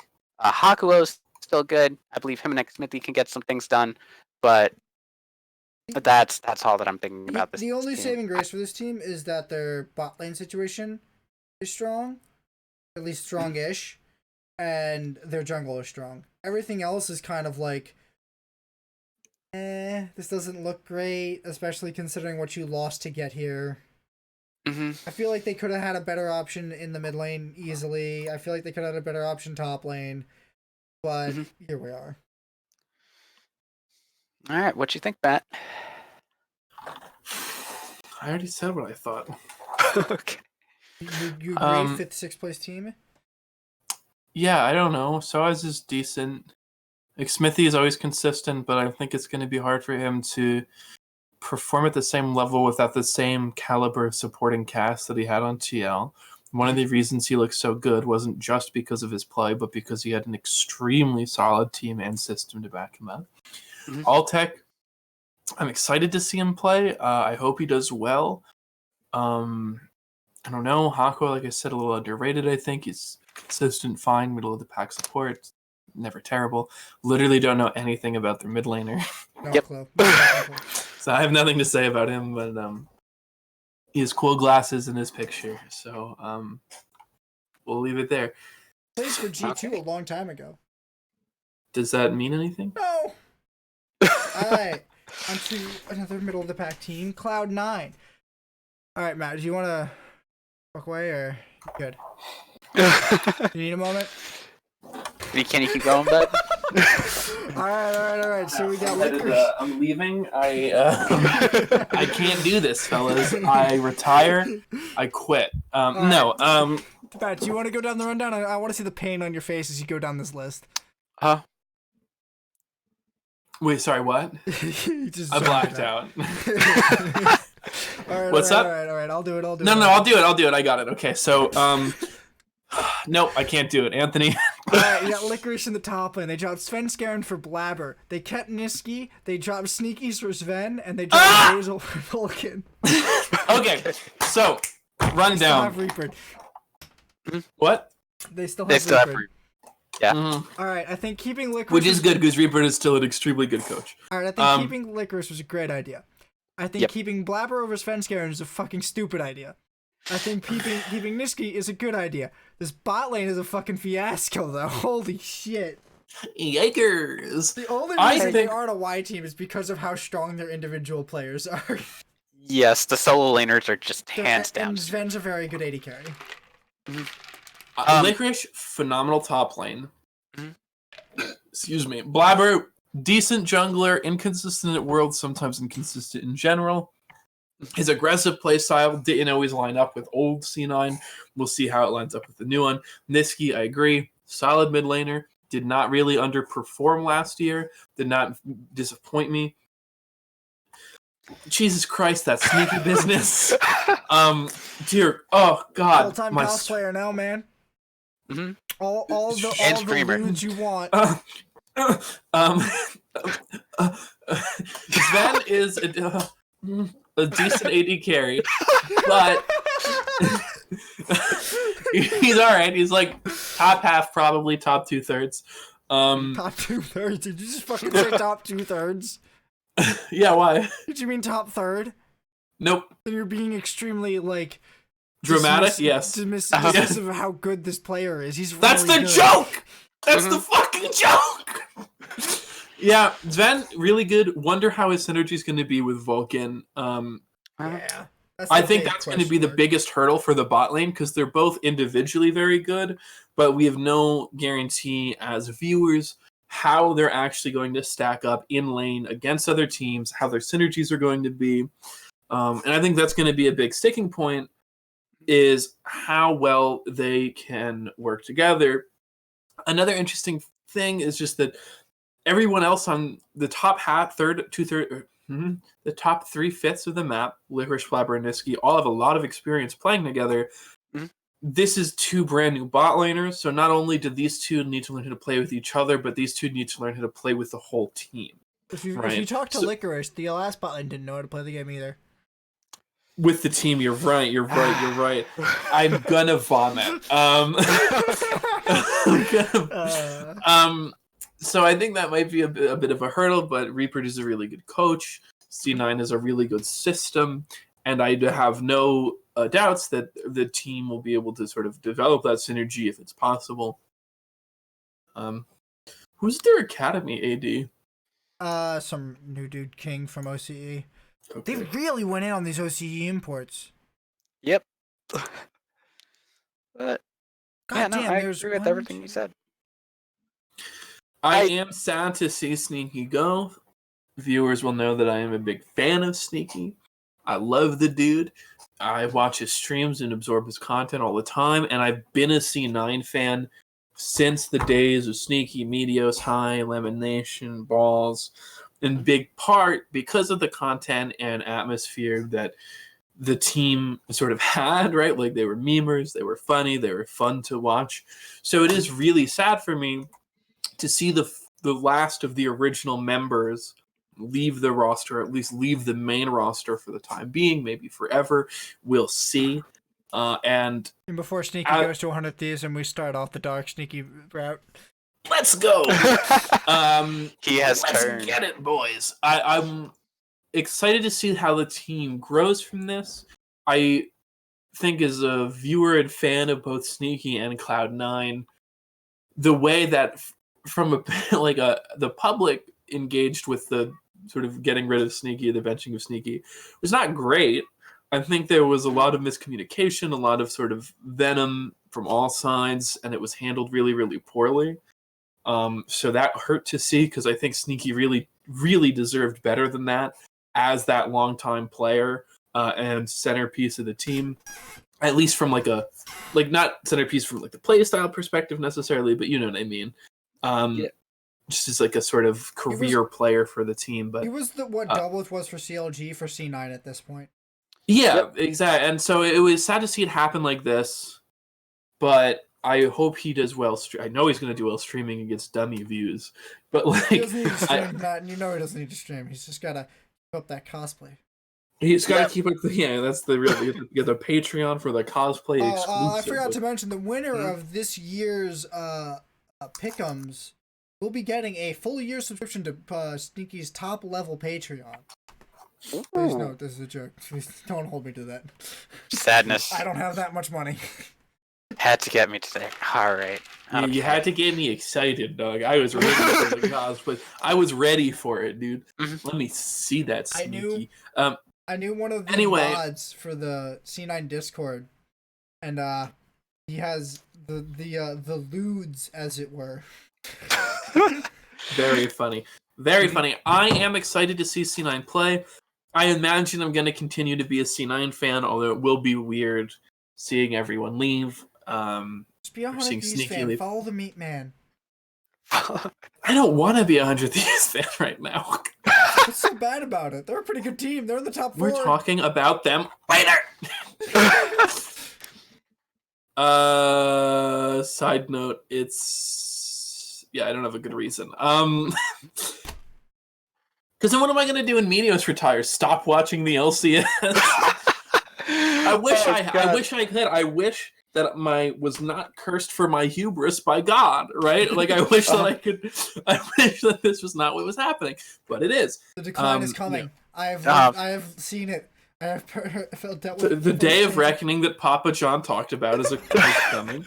I'm excited to see them play. I don't know how well they're going to do. I imagine they won't be as good right away as they were in recent history. But I hope I'm wrong, right? And I hope Sneaky. I'm looking for it. I want to see how they do. I think Sven moving over is an interesting move. I don't know if it's a good move. I don't know if it's a bad move. But it's interesting. Like, the Blabber move, though, straight up the worst decision this team has ever made. Yeah, I'm saying that after they kicked off Sneaky. Like, I'm down on Blabber too. I don't know why the hell you're not running Svenskeren at Worlds, but you did it wrong and you lost for it. You lost because you didn't run Svenskeren. Welcome to the problem. You have now made it so you can never run Svenskeren again this year. Yeah, but now they can't get called as it like, oh, you should have been playing Sven right now, because they could be like, hey idiots, we couldn't run Sven because we don't have him. It's the 3-step plan. This is that Galaxy brand, like we couldn't play him because we don't have him. Get off my back. The Academy jungler is Inori, the jungler from P1. Yikes. The one that Meteos replaced for the Dark Meteos timeline. I don't remember what direction. He was the one who just stole a game from TSM by backdooring on Rengar. Yeah. No, we know who Inori is. Yeah, that game that never happened. Jungler. That one, yeah, that. Oh, the game that absolutely yeah, the 17-0 the season, yeah, that one. All right. So let's go on to the next team. Okay, CLG. I'm really looking forward to this one. I really like Song as the head coach. Ruin's still good. Wiggly, they've been trying to make into shot caller for quite some time. Crown and Ruin. Oh, this can either go so well or it's going to go so bad. Man. Because Crown, you can't take away from his mechanics. You can't take away from his skill as a mid laner. But that happened last year. Was not. There have been a few Yikers games. Also, he won Worlds by playing Malzahar 3 times. You know, bam, that's it. I just chopped down that tree you built. God damn it. All I remember is him just doing some great fighting on as Corki against Faker. I'm not saying he didn't try to hard carry Optic last year. I'm just saying he won Worlds by playing Malzahar 3 times. Alright. Stickstay, still a good 80 carry. Smoothie, a bit more of a playmaker. I don't know about the trade of Biofrost for Smoothie. Yeah. It seems like both teams got what they wanted from it with the trade for Smoothie. I'm not sure if they both got what they wanted. I think TSM won that trade super hard. It depends on how the split works out, but I think with Song as the head coach, they can probably get a decent roster together that can make a good playoffs run. Well, Weldon is still the head coach, but he's like a bigger head coach. He does more than just league. I think he does team development, so he's more evaluating coaches, but I bet He's- you he will help more. I don't know. It's hard to know. Yeah, he's probably going to like step in a little bit every once in a while, but I think that song having like is probably going to be the one who's going to be running the show. Yeah, he'll be the running the day-to-day practices, I bet. So, I think the solo lanes for CLG look very strong, and their bot lane looks decent. I'm not too sure how Smoothie and 6A will work out. I think they swapped one shot caller in Biofrost for another shot caller. At least that was my understanding of how those players worked on their teams. I didn't really see Wiggly being a shot caller because Wiggly is very similar to Blabber. That he plays super aggro and he can pop off if he gets fed. If not, he's not that good. But besides that, this team looks very good. It looks like it's gunning for like some third or fourth place finishes in playoffs if they can really put a good run together, get a good understanding of how they work together. I think the Power of Evil to Crown move is a giant bonus for this team. Crown looks so much better than Power of Evil last year. He looked like he was dragging Optic's dead carcass to 6th place twice. And I think he missed it once, but Crown looks good, but I still don't think he's like one of the best mids in. I think Bjergsen and Jensen still beat him easy. Oh, probably. But like, No, let Haymant finish his thought. I think that they did try to make Biofrost the shot caller, but it just that's what he was doing. He was the shot caller for them for like 2 splits. Yeah, but eventually they settled on Wiggly being the final shot caller in the end of it. It was between him and Biofrost. It was more of a shared duty, but Wiggly was doing the majority of the shot calling near the end of it. That's all I wanted to say. Free Darshan 2020. He's playing for another team now. Free Darshan 2020. No, he's on yeah, GGS Academy. Free Darshan 2020. Smoothie Zion is Spartan. Thank you very much. Free Zion Spartan 2020. He made a post on Reddit and had to be like, "Hey, for all those of you who don't know, this is Darshan, and his name is Zion Spartan." I was so sad. I felt so old. Last thing they had to do. Here's what I'll say. Rune is fine. Wiggly looked pretty decent the end of last year. Crown was way better than PoE. You guys are right. Stixay is inconsistent. They could probably get a better AD carry if they wanted to. Smoothie's really good, though, and they're very solid laner and can probably help Stixay iron out some of those consistency issues because Stixay did not have a lot of those consistency issues when he was laning with Aphromo, another top-tier support. And while Biofrost is by no means a low-tier support, they might have just had synergy issues or some kind of sort of general team issue. I think Smoothie is really good. I think Smoothie is going to be able to help the team a lot. I think Crown, like you said and I said earlier, way better than PoE. And I'm excited to see that play. I hope Wiggly and Crown can get that synergy going. Because if they can't make that work, then I think it's going to be a rough split for them. But I imagine this team really playing around Wiggly, playing around Crown. I don't know. Crown had a bit of a thing with junglers back when he was playing with Optic and they were swapping out between Darshan and Medios and like the team, like the academy team and all that. It was hard to see. I forget who he was successful with, but he was more successful with one of them than the other, and it was like really showing. So I'm not sure how easily that Wiggly and Crown are gonna slot together. It might not be that smooth. Okay. So, are we ready to move on to the next team? Yep. All right. So before we get there, I have discovered something that apparently happened on CLG, but their coach Irene last year didn't realize that Darshan was Zion Spartan, and I'm pretty sure he'd been a coach for like a year. He's the new EG coach. No, I don't think that takes away from him. But take away from him. It's just like, so you knew about Zion Spartan. Like, he knew who Zion Spartan was. He knew about the player and all the career. Didn't even know it was Darshan at all. There's no, just the whole thing didn't go together. Not even a little bit. Oh my god, that's hilarious. All right, on to the top 4. We're gonna start off with the blandest of all the top 4s. Team Liquid. They made one change. Why are they bland? They made one change. Because they didn't do anything? Yeah, well, kind of, but They got Broxa. That's it. That's all they did. Yeah. Which everyone agrees is probably a lateral to bonus move. They weren't making it anywhere. It's probably worth it to make this change. They got stuck in groups both times at Worlds. Xmithy has been decent, but in the past it was not Jensen. It was Pobelter that was holding them back, and what's his name, Ole. So they swapped them out. They performed even better. Now everyone's saying Smithy is the weak link, so they swapped him out for Broxa. I don't think their estimation is wrong. I just don't know how much of a bonus this is. Yeah, I agree with that. And to parody what Things said about IG, Parrot.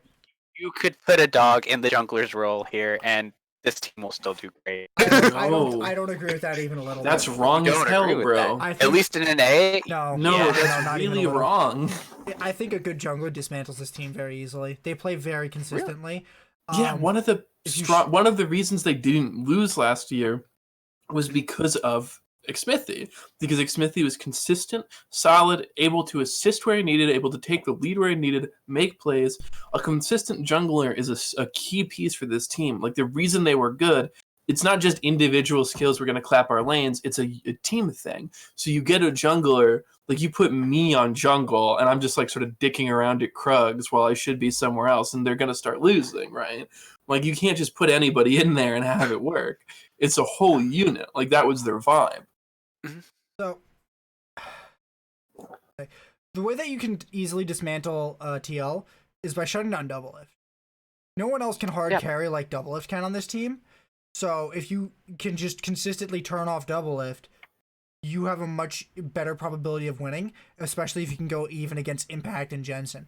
And Jensen isn't one of the best. Like, he's a pretty good mid laner, but he isn't able to like beat Faker or beat Baolan or a rookie. He doesn't do well again, like in pressure either. Like, he's choked countless times under pressure. Matt. Who? Jensen. Are we talking about Echo ults? No, Zhonya's. True. I mean, yes, but that's on the international stage. If we're talking about that, we're talking also the That's finals what of this the team's NA. gunning for. They've gone And also in yeah. the NA finals. They've gone to finals 4 times in a row. They won all 4 times, and they've gone to worlds twice, and they finished in the same exact spot both times. But in the scope of NA, with like the best bot lane that you can have there, and with Impact being a consistent top laner, and with I Jensen take issue with this being the best bot lane you can have. I think Balfrost does better with him. I'm not even joking. Alrighty. I didn't expect that one, but have you met me? The best. Okay. Debatably the best bot lane in NA, with a strong collar and double lift, and with a good top laner in Impact who's always solid, and Jensen who's always solid in NA. I don't think double lift is the shot caller. I think Core JJ is the shot. And you think Smithy so? helped. And honestly, losing the shot calling might mean a different mix. Double lift likes to be loud and like make and help make decisions in a strong way, but I don't think he's the shot caller. I'm pretty sure. I think he's the primary decision maker of the team. I'm very sure. I should say I'm very sure it's Go JJ, because that's half the reason they got him. Okay. I feel like the Broxa Core JJ mix might be more important than anything else. And if that goes wrong, I don't think that this team. I think this team might finish third, if the Broxa change goes badly. Because Xmithy is so good and so stable and so consistent. Do you remember that game where he was like 0-4 on what's her name, a Kindred, or like? And he was still so useful. He was level 1 for like 6 minutes, and they won. And he was still useful. They won that game. How? You have to be so mentally strong to do that. Also good at knowing your position, right? Like going like, okay, like I'm from behind. Here's what I can do. Here's how our team has to play, right? Like that's incredible skill. Like Xmithy is actually a fucking excellent jungler. He is the best NA jungler, like hands down. There is no one that comes close. Pobelter, but whoa. You haven't seen the man play yet. Come on. But I know it in my heart of hearts, dog. So yeah, that's why this team's bland. They made one change, and it means 2 things might happen. Ready for next team? And that's a big might. Yeah, might. I still think they're gonna finish first easy. All right. Team SoloMid. The team The with worst the team fucking in history. Stupidest bot lane jungle. Terrible Worlds performances in the Oh my last god, 2 this years. jungle scenario just tilted me off the face of the earth last summer. Oh my god, I can't believe we were one So- game away from going to Worlds twice last Anthony summer. did mine, I'll do his. Even though his isn't as bad as Yeah, I mine. don't really care. I'm happy about this. This is better. Broken Blade in the top lane. Your boy Dardak coming I into the called jungle that like from a year ago. Origin. You did actually. Origin Academy.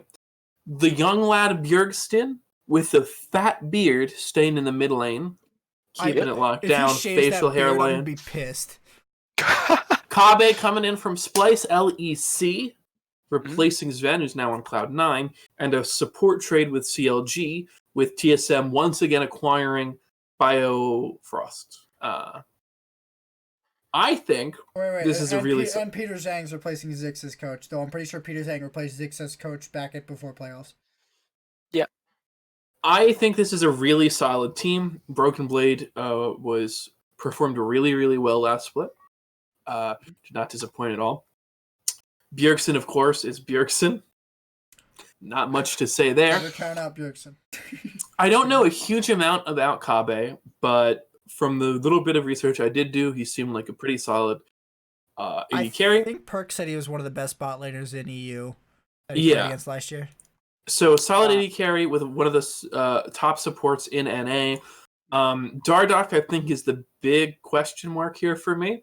It's a matter of whether or not Dardoch can whether or not the issues that have haunted Dardoch around his whole career manifest again, whether the TSM jungler meme comes true yet again, or what happens. Dardoch, again, another jungler famous for aggressiveness, intensity, playmaking.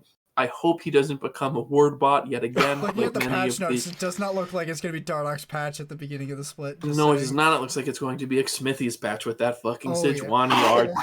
Whiff. I love how he's become very good at Sejuani, yet it was a meme that he just missed Sejuani's ults all the time. It's fucking great. I love it. They were haters. They were mad. They didn't want to see the kid thrive. Here's what I'm saying. This team's going to perform well. Playoffs, I think, basically guaranteed unless something catastrophic happens. Yeah, I agree. Do you want to go first, Haymant, or? I'm really happy to to make a pick name up for himself on the Biofrost, pod. one of my goddamn favorite supports. I love BioDaddy, and he's here with Kabe, good AD carry from Splice. Bjerg, always consistent, basically repeating what Matt's saying at this point. And Broken Blade, I want to see what he does when the jungler's not an issue. Like, I want to see. Because when a jungler wasn't an issue, what the hell is he gonna do when he has a jungler? Holy shit! Yes, so I'm really looking forward to see what he does in the top lane. I think the only thing I'm really focused on here is Dardoch. Kabe is kind of like, I mean, if he's an okay jungler AD carry, we should be fine. It shouldn't matter too much. I have complete faith in Biofrost performing well, but Dardoch is just if he fails, his team might not make playoffs. If he succeeds, I think they might make first. I think they're second guaranteed if Dardoch does well and is thriving on this team. Yep. He's just a really big question mark right now. So the other thing about TSM is like they always have coaching staff things going on, and it's just such a thing where every time Reginald comes in, TSM like pops off and does amazing, and I don't understand why Reginald's so magic. But whatever Reginald does, I want him to stop being the CEO and just coach this team full time, because dear Lord, is it magic. But Peter Zhang, like, from watching Legends, looked really like enthusiastic and like he was really good at getting the team amped up and ready to like win a game. Whereas Zix just never seemed to have that energy to me. He always seemed like the quiet, go by the books nerdy guy who's just kind of making sure everyone's doing their shit. Whereas Peter Zhang is just like, we're gonna get it. We're gonna beat their ass. They're gonna lose it. I want more of that, and I'm glad that he's coaching now. I think it definitely helped TSM kind of overperform than what they should have, because there's no fucking way they should have taken CG to 5 games for regionals and playoffs. Jesus Christ. Oh. Jesus Christ is right. All right. Is that all we got to say about TSM? Yeah. All right. So let's move on to 100. Well, unless Haymant, was that followed by something or? Nope. All right. We got 100 Thieves. Someday in the top lane, who's now not on the academy anymore because they fixed their import issues. They have Meteos for amazing now. That's pretty good upgrade in my opinion. Ryoma for Ryu. Don't know anything. Cody Sun over Bang, which, well, I don't know if he's better. It's not Bang. Stunt over Afromu, and then Zix is now the coach of this team. Okay.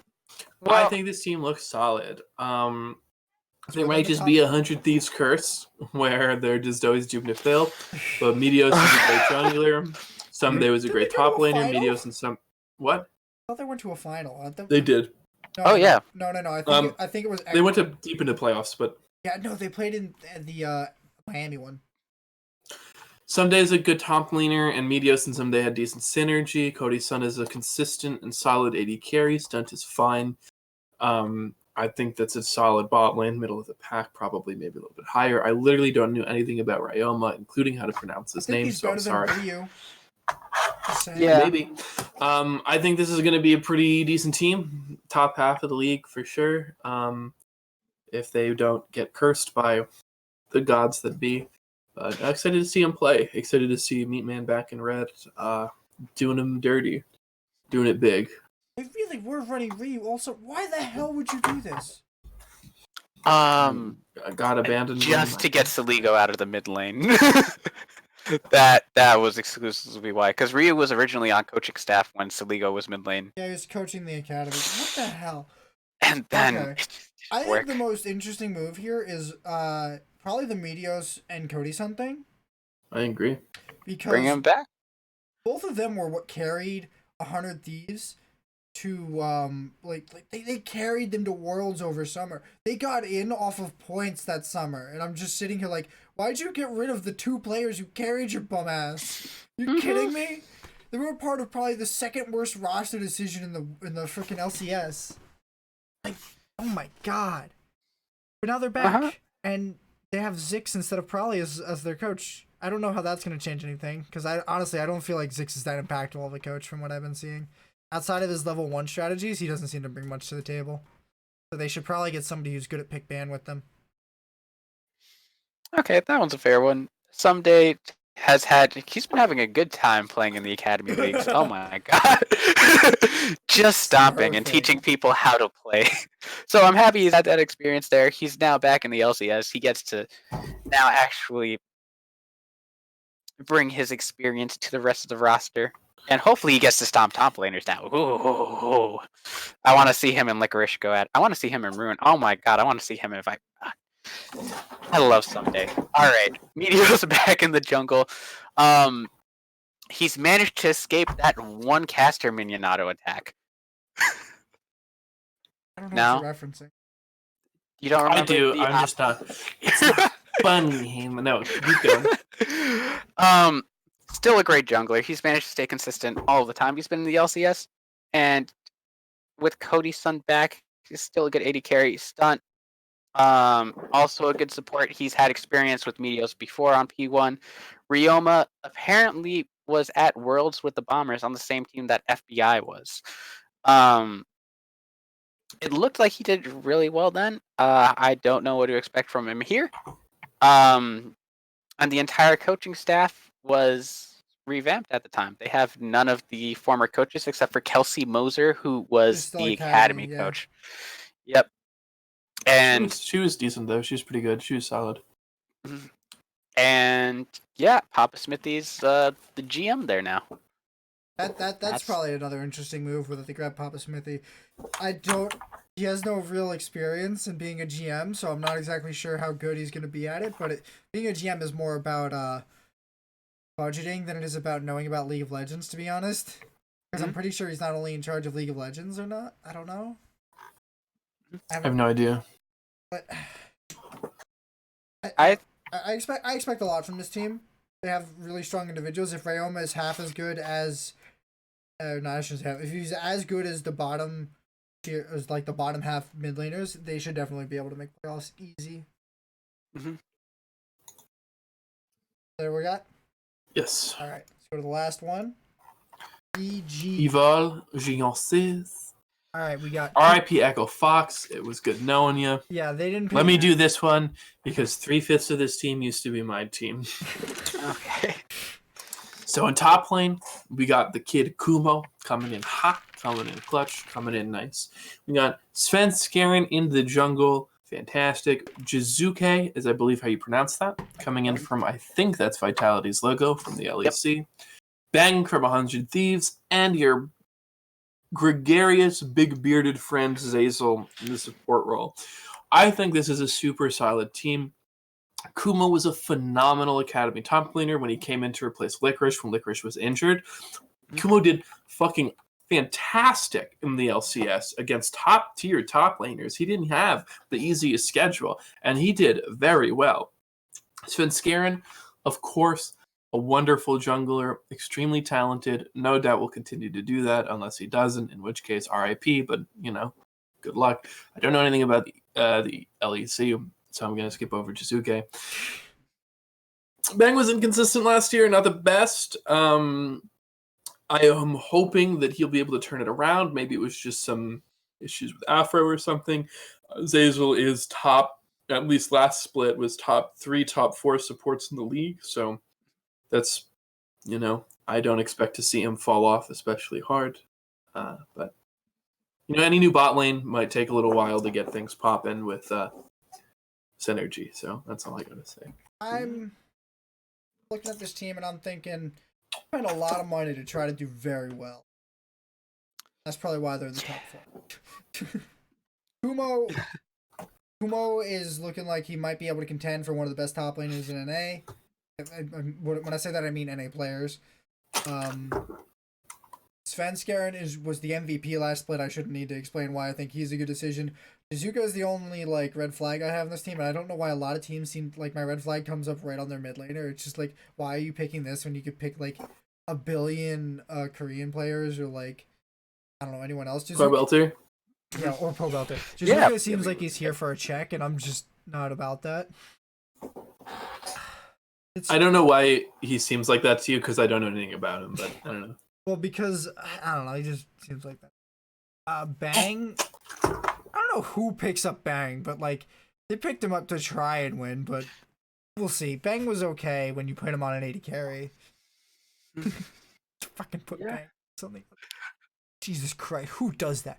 Who does that? But yeah. Zazel, probably the best support last split, like, almost hands down, short of Core JJ, really.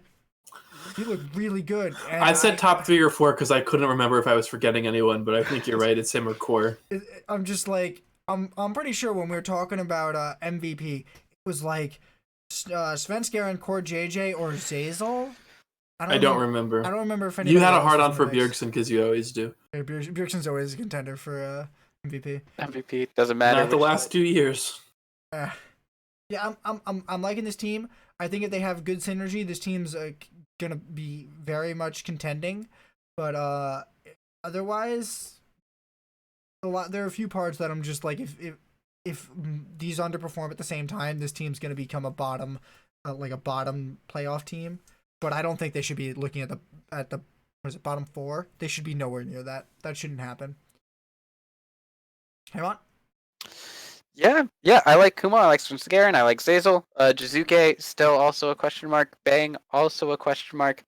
But assuming Jizuke got Vitality to the playoffs, so he should be good, especially since he came with this team from there. But I have no clue, honestly. Bang, I think is good.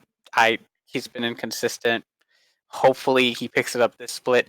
Zazel, great support. Sven Skaren, also great jungler. Kumo, I don't remember Kumo too much from when he was playing in the LCS slot. He only played 2 games.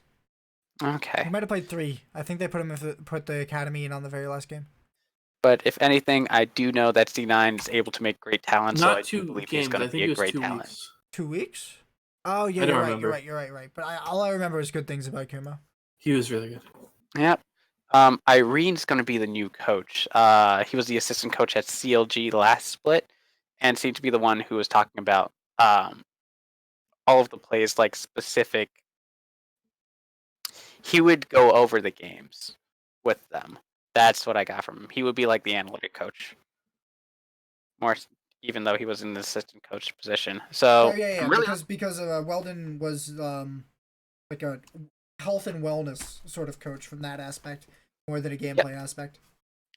Yep. So I want to see what Irene does with this team. It already looks like it's got more than enough talent to make it work, and I hope they bring in a second person to make sure that the environment's good. That's all. Like some sort of psychiatrist. That's all. Psychiatrist. I think I would More put this team over TSM. Just looking at it now, like I think this team has a lot more strength on it. And to be honest, it might be because I'm putting Kumo a lot higher than he should be. But yeah. All right. I think that's all the rosters. That just leaves one question for everybody here. Oh my god, Anthony. What? Do you want to take us home? No. No? No, not God yet. damn it! I jumped the gun. Oh, how to improve NA? Oh, we don't. Let's leave. How to improve NA. All right, that's the end of it. 10 minutes from a 2-hour podcast, Matt. Come on. Okay, my bad. I apologize. I thought we were at the end because my vision is blurring. I'm weary. My hips hurt from walking in this desert with you idiots. So how do we improve NA? Ban imports. Honestly, yeah, that would improve NA. Goodbye, half of these rosters. It wouldn't place us any higher in the and revoke all standings. previous imports who got. No. Let's not go that far. Hang on. No. Wait, I like Bjergsen. Wait. As long as the TSM players and C9 players who have all become import or become residents. Let's not do that. You just hear how crickets do we from the improve LCS NA? I think implement a 4-hour test after every patch before you can play rank. SAT style, no breaks, no you internet lose access. points if you guess something wrong. Yeah, you need at least a 98% to pass. Not even better, you lose LP every time you get something wrong. Well, points and LP. No. Okay, let's get a little serious. What do we think is like the one thing that we need to do that bare minimum, like the first thing we need to do to improve NA? Let's go. Haymant, I haven't asked you this question before. Interestingly enough, Wild Turtle went around EU asking that exact same question for FlyQuest, and what came up was more leagues, more competitive leagues, because the Collegiate series does not seem to be actually growing really good talent right now. Like everything. Wait, what are you talking about? There's been a bunch of players that have come from the Collegiate League. From Maryville University has been the best collegiate team that's been there, and it's been JJ, and the Maryville University coach was picked up by FlyQuest before when they first went over, if I remember correctly. Adrian had a few good years. Adrian, the support player. Okay. He started in collegiate and got to college on a scholarship for support. But for right now, it doesn't seem to be producing as much talent or that is needed. And it feels like if you were able to have more leagues, like maybe an Eastern, Western, Midwestern official team that you'd be able to work with, it could work out better. That's gonna help. Just more opportunities. Well, here's the thing. Even if we take the improving NA players out of the equation, that wouldn't really help NA like at all. It might help add a little bit of forward momentum for new players to like learn to be in a team environment. Mm-hmm. But they're like, look at all the Koreans that have come over and done nothing. Like, is that they some of them have won worlds and we're not doing better with them? Like, is that gonna matter? Like, they know how to play in a team. They know how to win worlds. I wonder if it's because like world's caliber Koreans sometimes like don't come until the ends of their careers, right? Like, yeah, it's because they're coming for a paycheck. They're coming for the like retirement home. Most of them don't actually want to win worlds anymore. The ones that do want to win worlds haven't won worlds since 2013 because their name is Impact. But at least he's trying, though. He's not a retirement home he's case. trying like a motherfucker. Yeah. I think dealing with those players you so rudely called retirement home players might help. I'm sorry. Would you like me to come up with a kinder word to call them? Yes, How about washed? actually. I'll call them washed. Okay, Still that's mean. fair. I think it's getting players who want to win. I think it might be, I don't know, like, I really have no idea. Maybe it's just a cultural thing or a work ethic thing, but we seem to be really moving towards a much more structured work ethic practice. A lot of pros are taking it really seriously, which is good. Early days, it's just kind of gaming houses dicking around. We were talking earlier today about Cop, and Cop very famously would like go to Korean boot camps and play like 1 or 2 games of League a day, and then just like go around Korea, right? Which is like great. Like that's fine. Cop was a decent player at his time, but like that's not the way things happen anymore. And I think that's a good step in the direction. But I really don't quite know what to do because it just seems like the institutional support in China, and when I say institutional, I mean cultural, like large scale support in other countries or regions is just so much bigger, right? Like, you know, obviously China's going to be stacked because they have such a big fucking player base. You know, I'm surprised it statistics. took them this long to start winning. That's all. I know, but like in countries where like esports are huge draws, like on par with other like traditional sports, it seems easier to get people into it, to get like fun, like to get things for it. But I don't know, like so outside of like changing cultural perceptions and things like that, I really just don't know. Maybe getting rid of the retirement home players and like really working on NA's reputation abroad might help get players who are younger in the primes of their career and really do want to win over, instead of just getting like Koreans who can't make it on Korean teams, top Korean teams, or people who are at the end of their careers and just sort of coming for the check. But I don't know. I think it's actually a really complicated question. So I would hate to agree with Monty, but he has a very, very good idea that I really am disappointed a lot of teams aren't doing. Is why aren't we scouting Korea better? Why aren't we scouting China better? Why aren't we looking at their up and coming players and looking and trying to get them for our teams? Like why do we go for Mata and Mad Life and I shouldn't say Mata, I don't know if Mata played. So why are we going for Mad Life, Piglet, Crown, Core JJ when we could be going for like whoever the hell, the Faker who was Faker in 2012? Like that's who we should be looking for. We shouldn't be looking for the team that just won Worlds. Look at what happened when they all went to China. Nothing. They all did a whole lot of nothing. Like the only people who've ever won Worlds multiple times is SKT. The Samsung team that won the second time had nothing to do with the one that won before. So is that right? Yeah, SKT are the only team with players to have won multiple times. Mm-hmm. And I can't fathom why we aren't like getting an agent specifically to scout in Korea instead of doing whatever the hell we're doing now, which is just picking up randoms and then some random EU players too who don't want to be here and are just here for the money. Sorry. Okay. So let me get this clear. It wouldn't your idea isn't to have try to improve like NA talent. It's to try to grab talent from this is an idea that like if we're not gonna consider improving NA talent too heavily, because this is just how to get NA a victory. Like how do you? And it's NA also win? Like it's not clear how you would go about improving NA talent, right? Yeah, like because that isn't just an esports question. That is a lot about Riot. That's a cultural question, a Riot question, an online like a gaming question, right? Like that is not a clearly answerable problem in the way that like scouting for talent in other regions more like earlier on is. That could happen next split. We could start. It happen next month, bro. Like. You know, like you start sending scouts right now, right? It's checking VODs, watching streams, but like the fact of the matter is that like when it comes to improving NA talent, it's not even clear what that means because it's also not clear that like I mean one of the big issues in NA for a while is you would get like a top laner, you're like, oh, this is that tank player.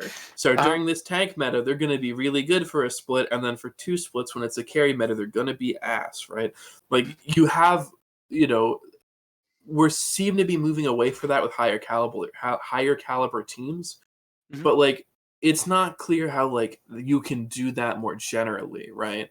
Like how do you handle the bot lane meta changing and making your bot laner learn Syndra in a week or Heimer? Or like, is that what you mean by improving talent, or do you mean generally improving talent? Like, how do you go about doing that? Like, make solo queue better? How? Well, Right? that Like, was another part of the argument was that bringing in these fresh players from Korea would add to the solo queue population of the high tier players and make it a more competitive environment.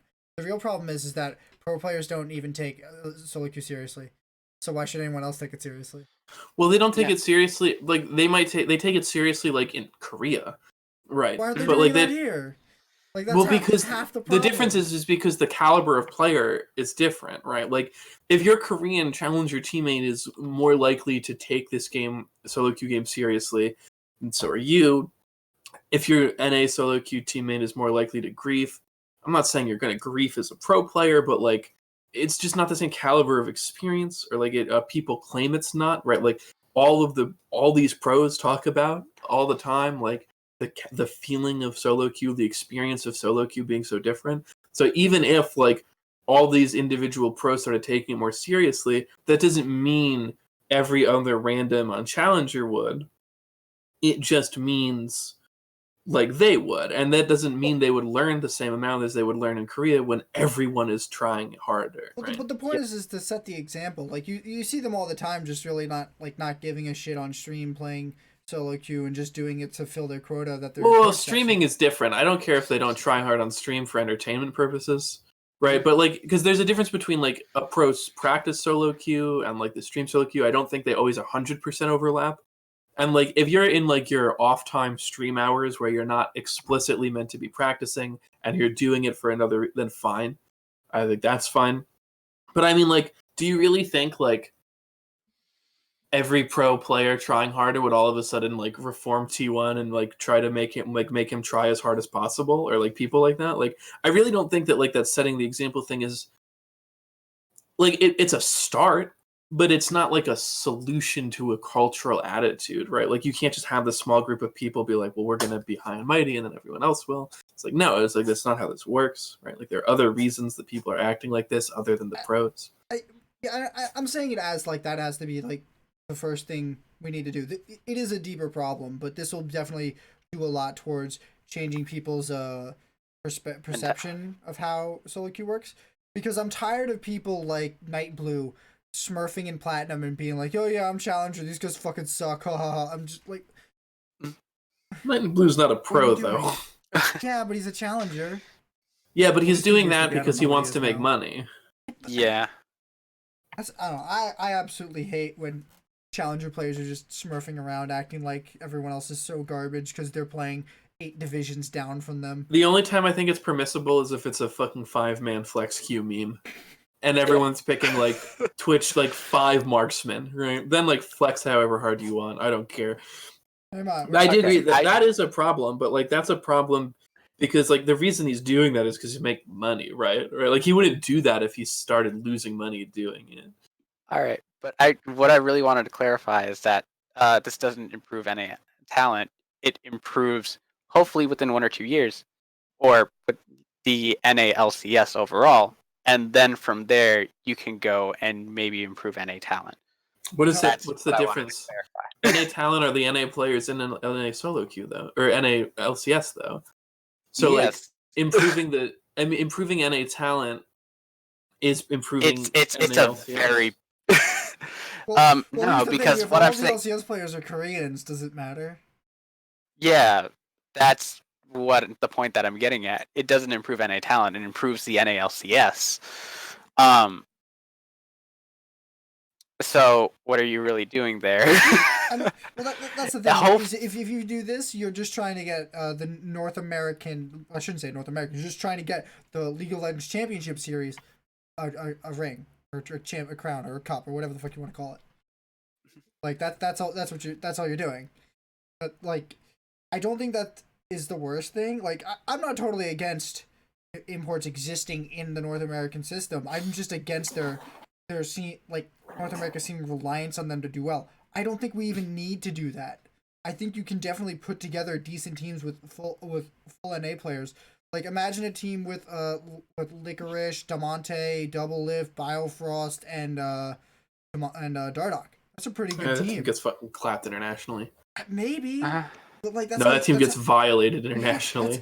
You gotta try. I think that team would finish first place, especially because it just No fucking shot, dude. and it has the best AD carry in the league on it. I don't think that happens right now, but there's That's not happening right now. That's not happening in like a million years. That'll never happen. okay. Even in a world where you're allowed no imports, that team's never getting made. But like I said, if you have at least more tournaments and stuff that people can work to achieve, maybe not even major tournaments, just like city leagues where you could go to and you can get a little bit of prize money. It would at least motivate you to try a bit harder. That's the thing. Mm-hmm. Just Google like League of Legends City Leagues. There's a whole thing already out there for it. He's right. They were trying to work with me in when I was working with the club, and I'm just like, I can't do anything. I'm just gonna ignore this. This isn't helpful. Like I don't have time to waste trying to figure out who the fuck you are and how useful this is to me.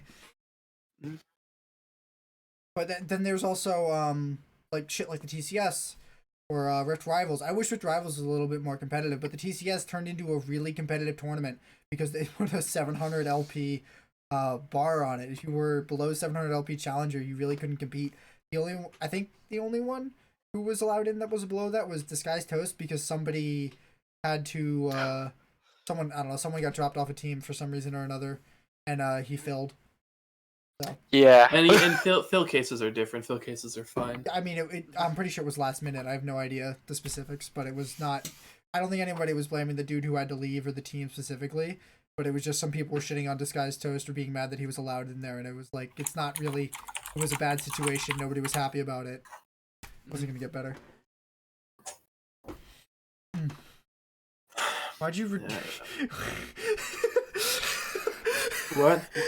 you redeemed douche is wild. That's what your stream prompted me to do it.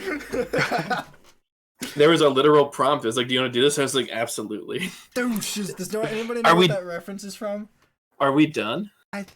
We might be, Matt. You have to do something first. I just want to know if you take us on home? Yeah. I think I can. That's gonna do it for the first episode of the legendary League of Legends podcast. I forgot to do this at the beginning of this episode. Fuck. After these first 3 preseason podcasts, the preseason trilogy, of course, the original trilogy. All episodes will be uploaded to a dedicated channel that'll be linked in the description called Legendary Podcasts. I don't think you can Google search for it yet because it hasn't posted a damn thing. But yeah, so you can go there. If you need to find it right now, you can go to my YouTube channel and look under the extra channel things. It's going to be there. Besides that, catch us probably at 7 o'clock on Tuesdays. Because I bet you the change is going to be that Monday night has games on it, so we're not going to be able to stream then if we wanted to. And also we can't. Yeah. And have a nice night. Have a good night, fellas. Yep. Oh my god.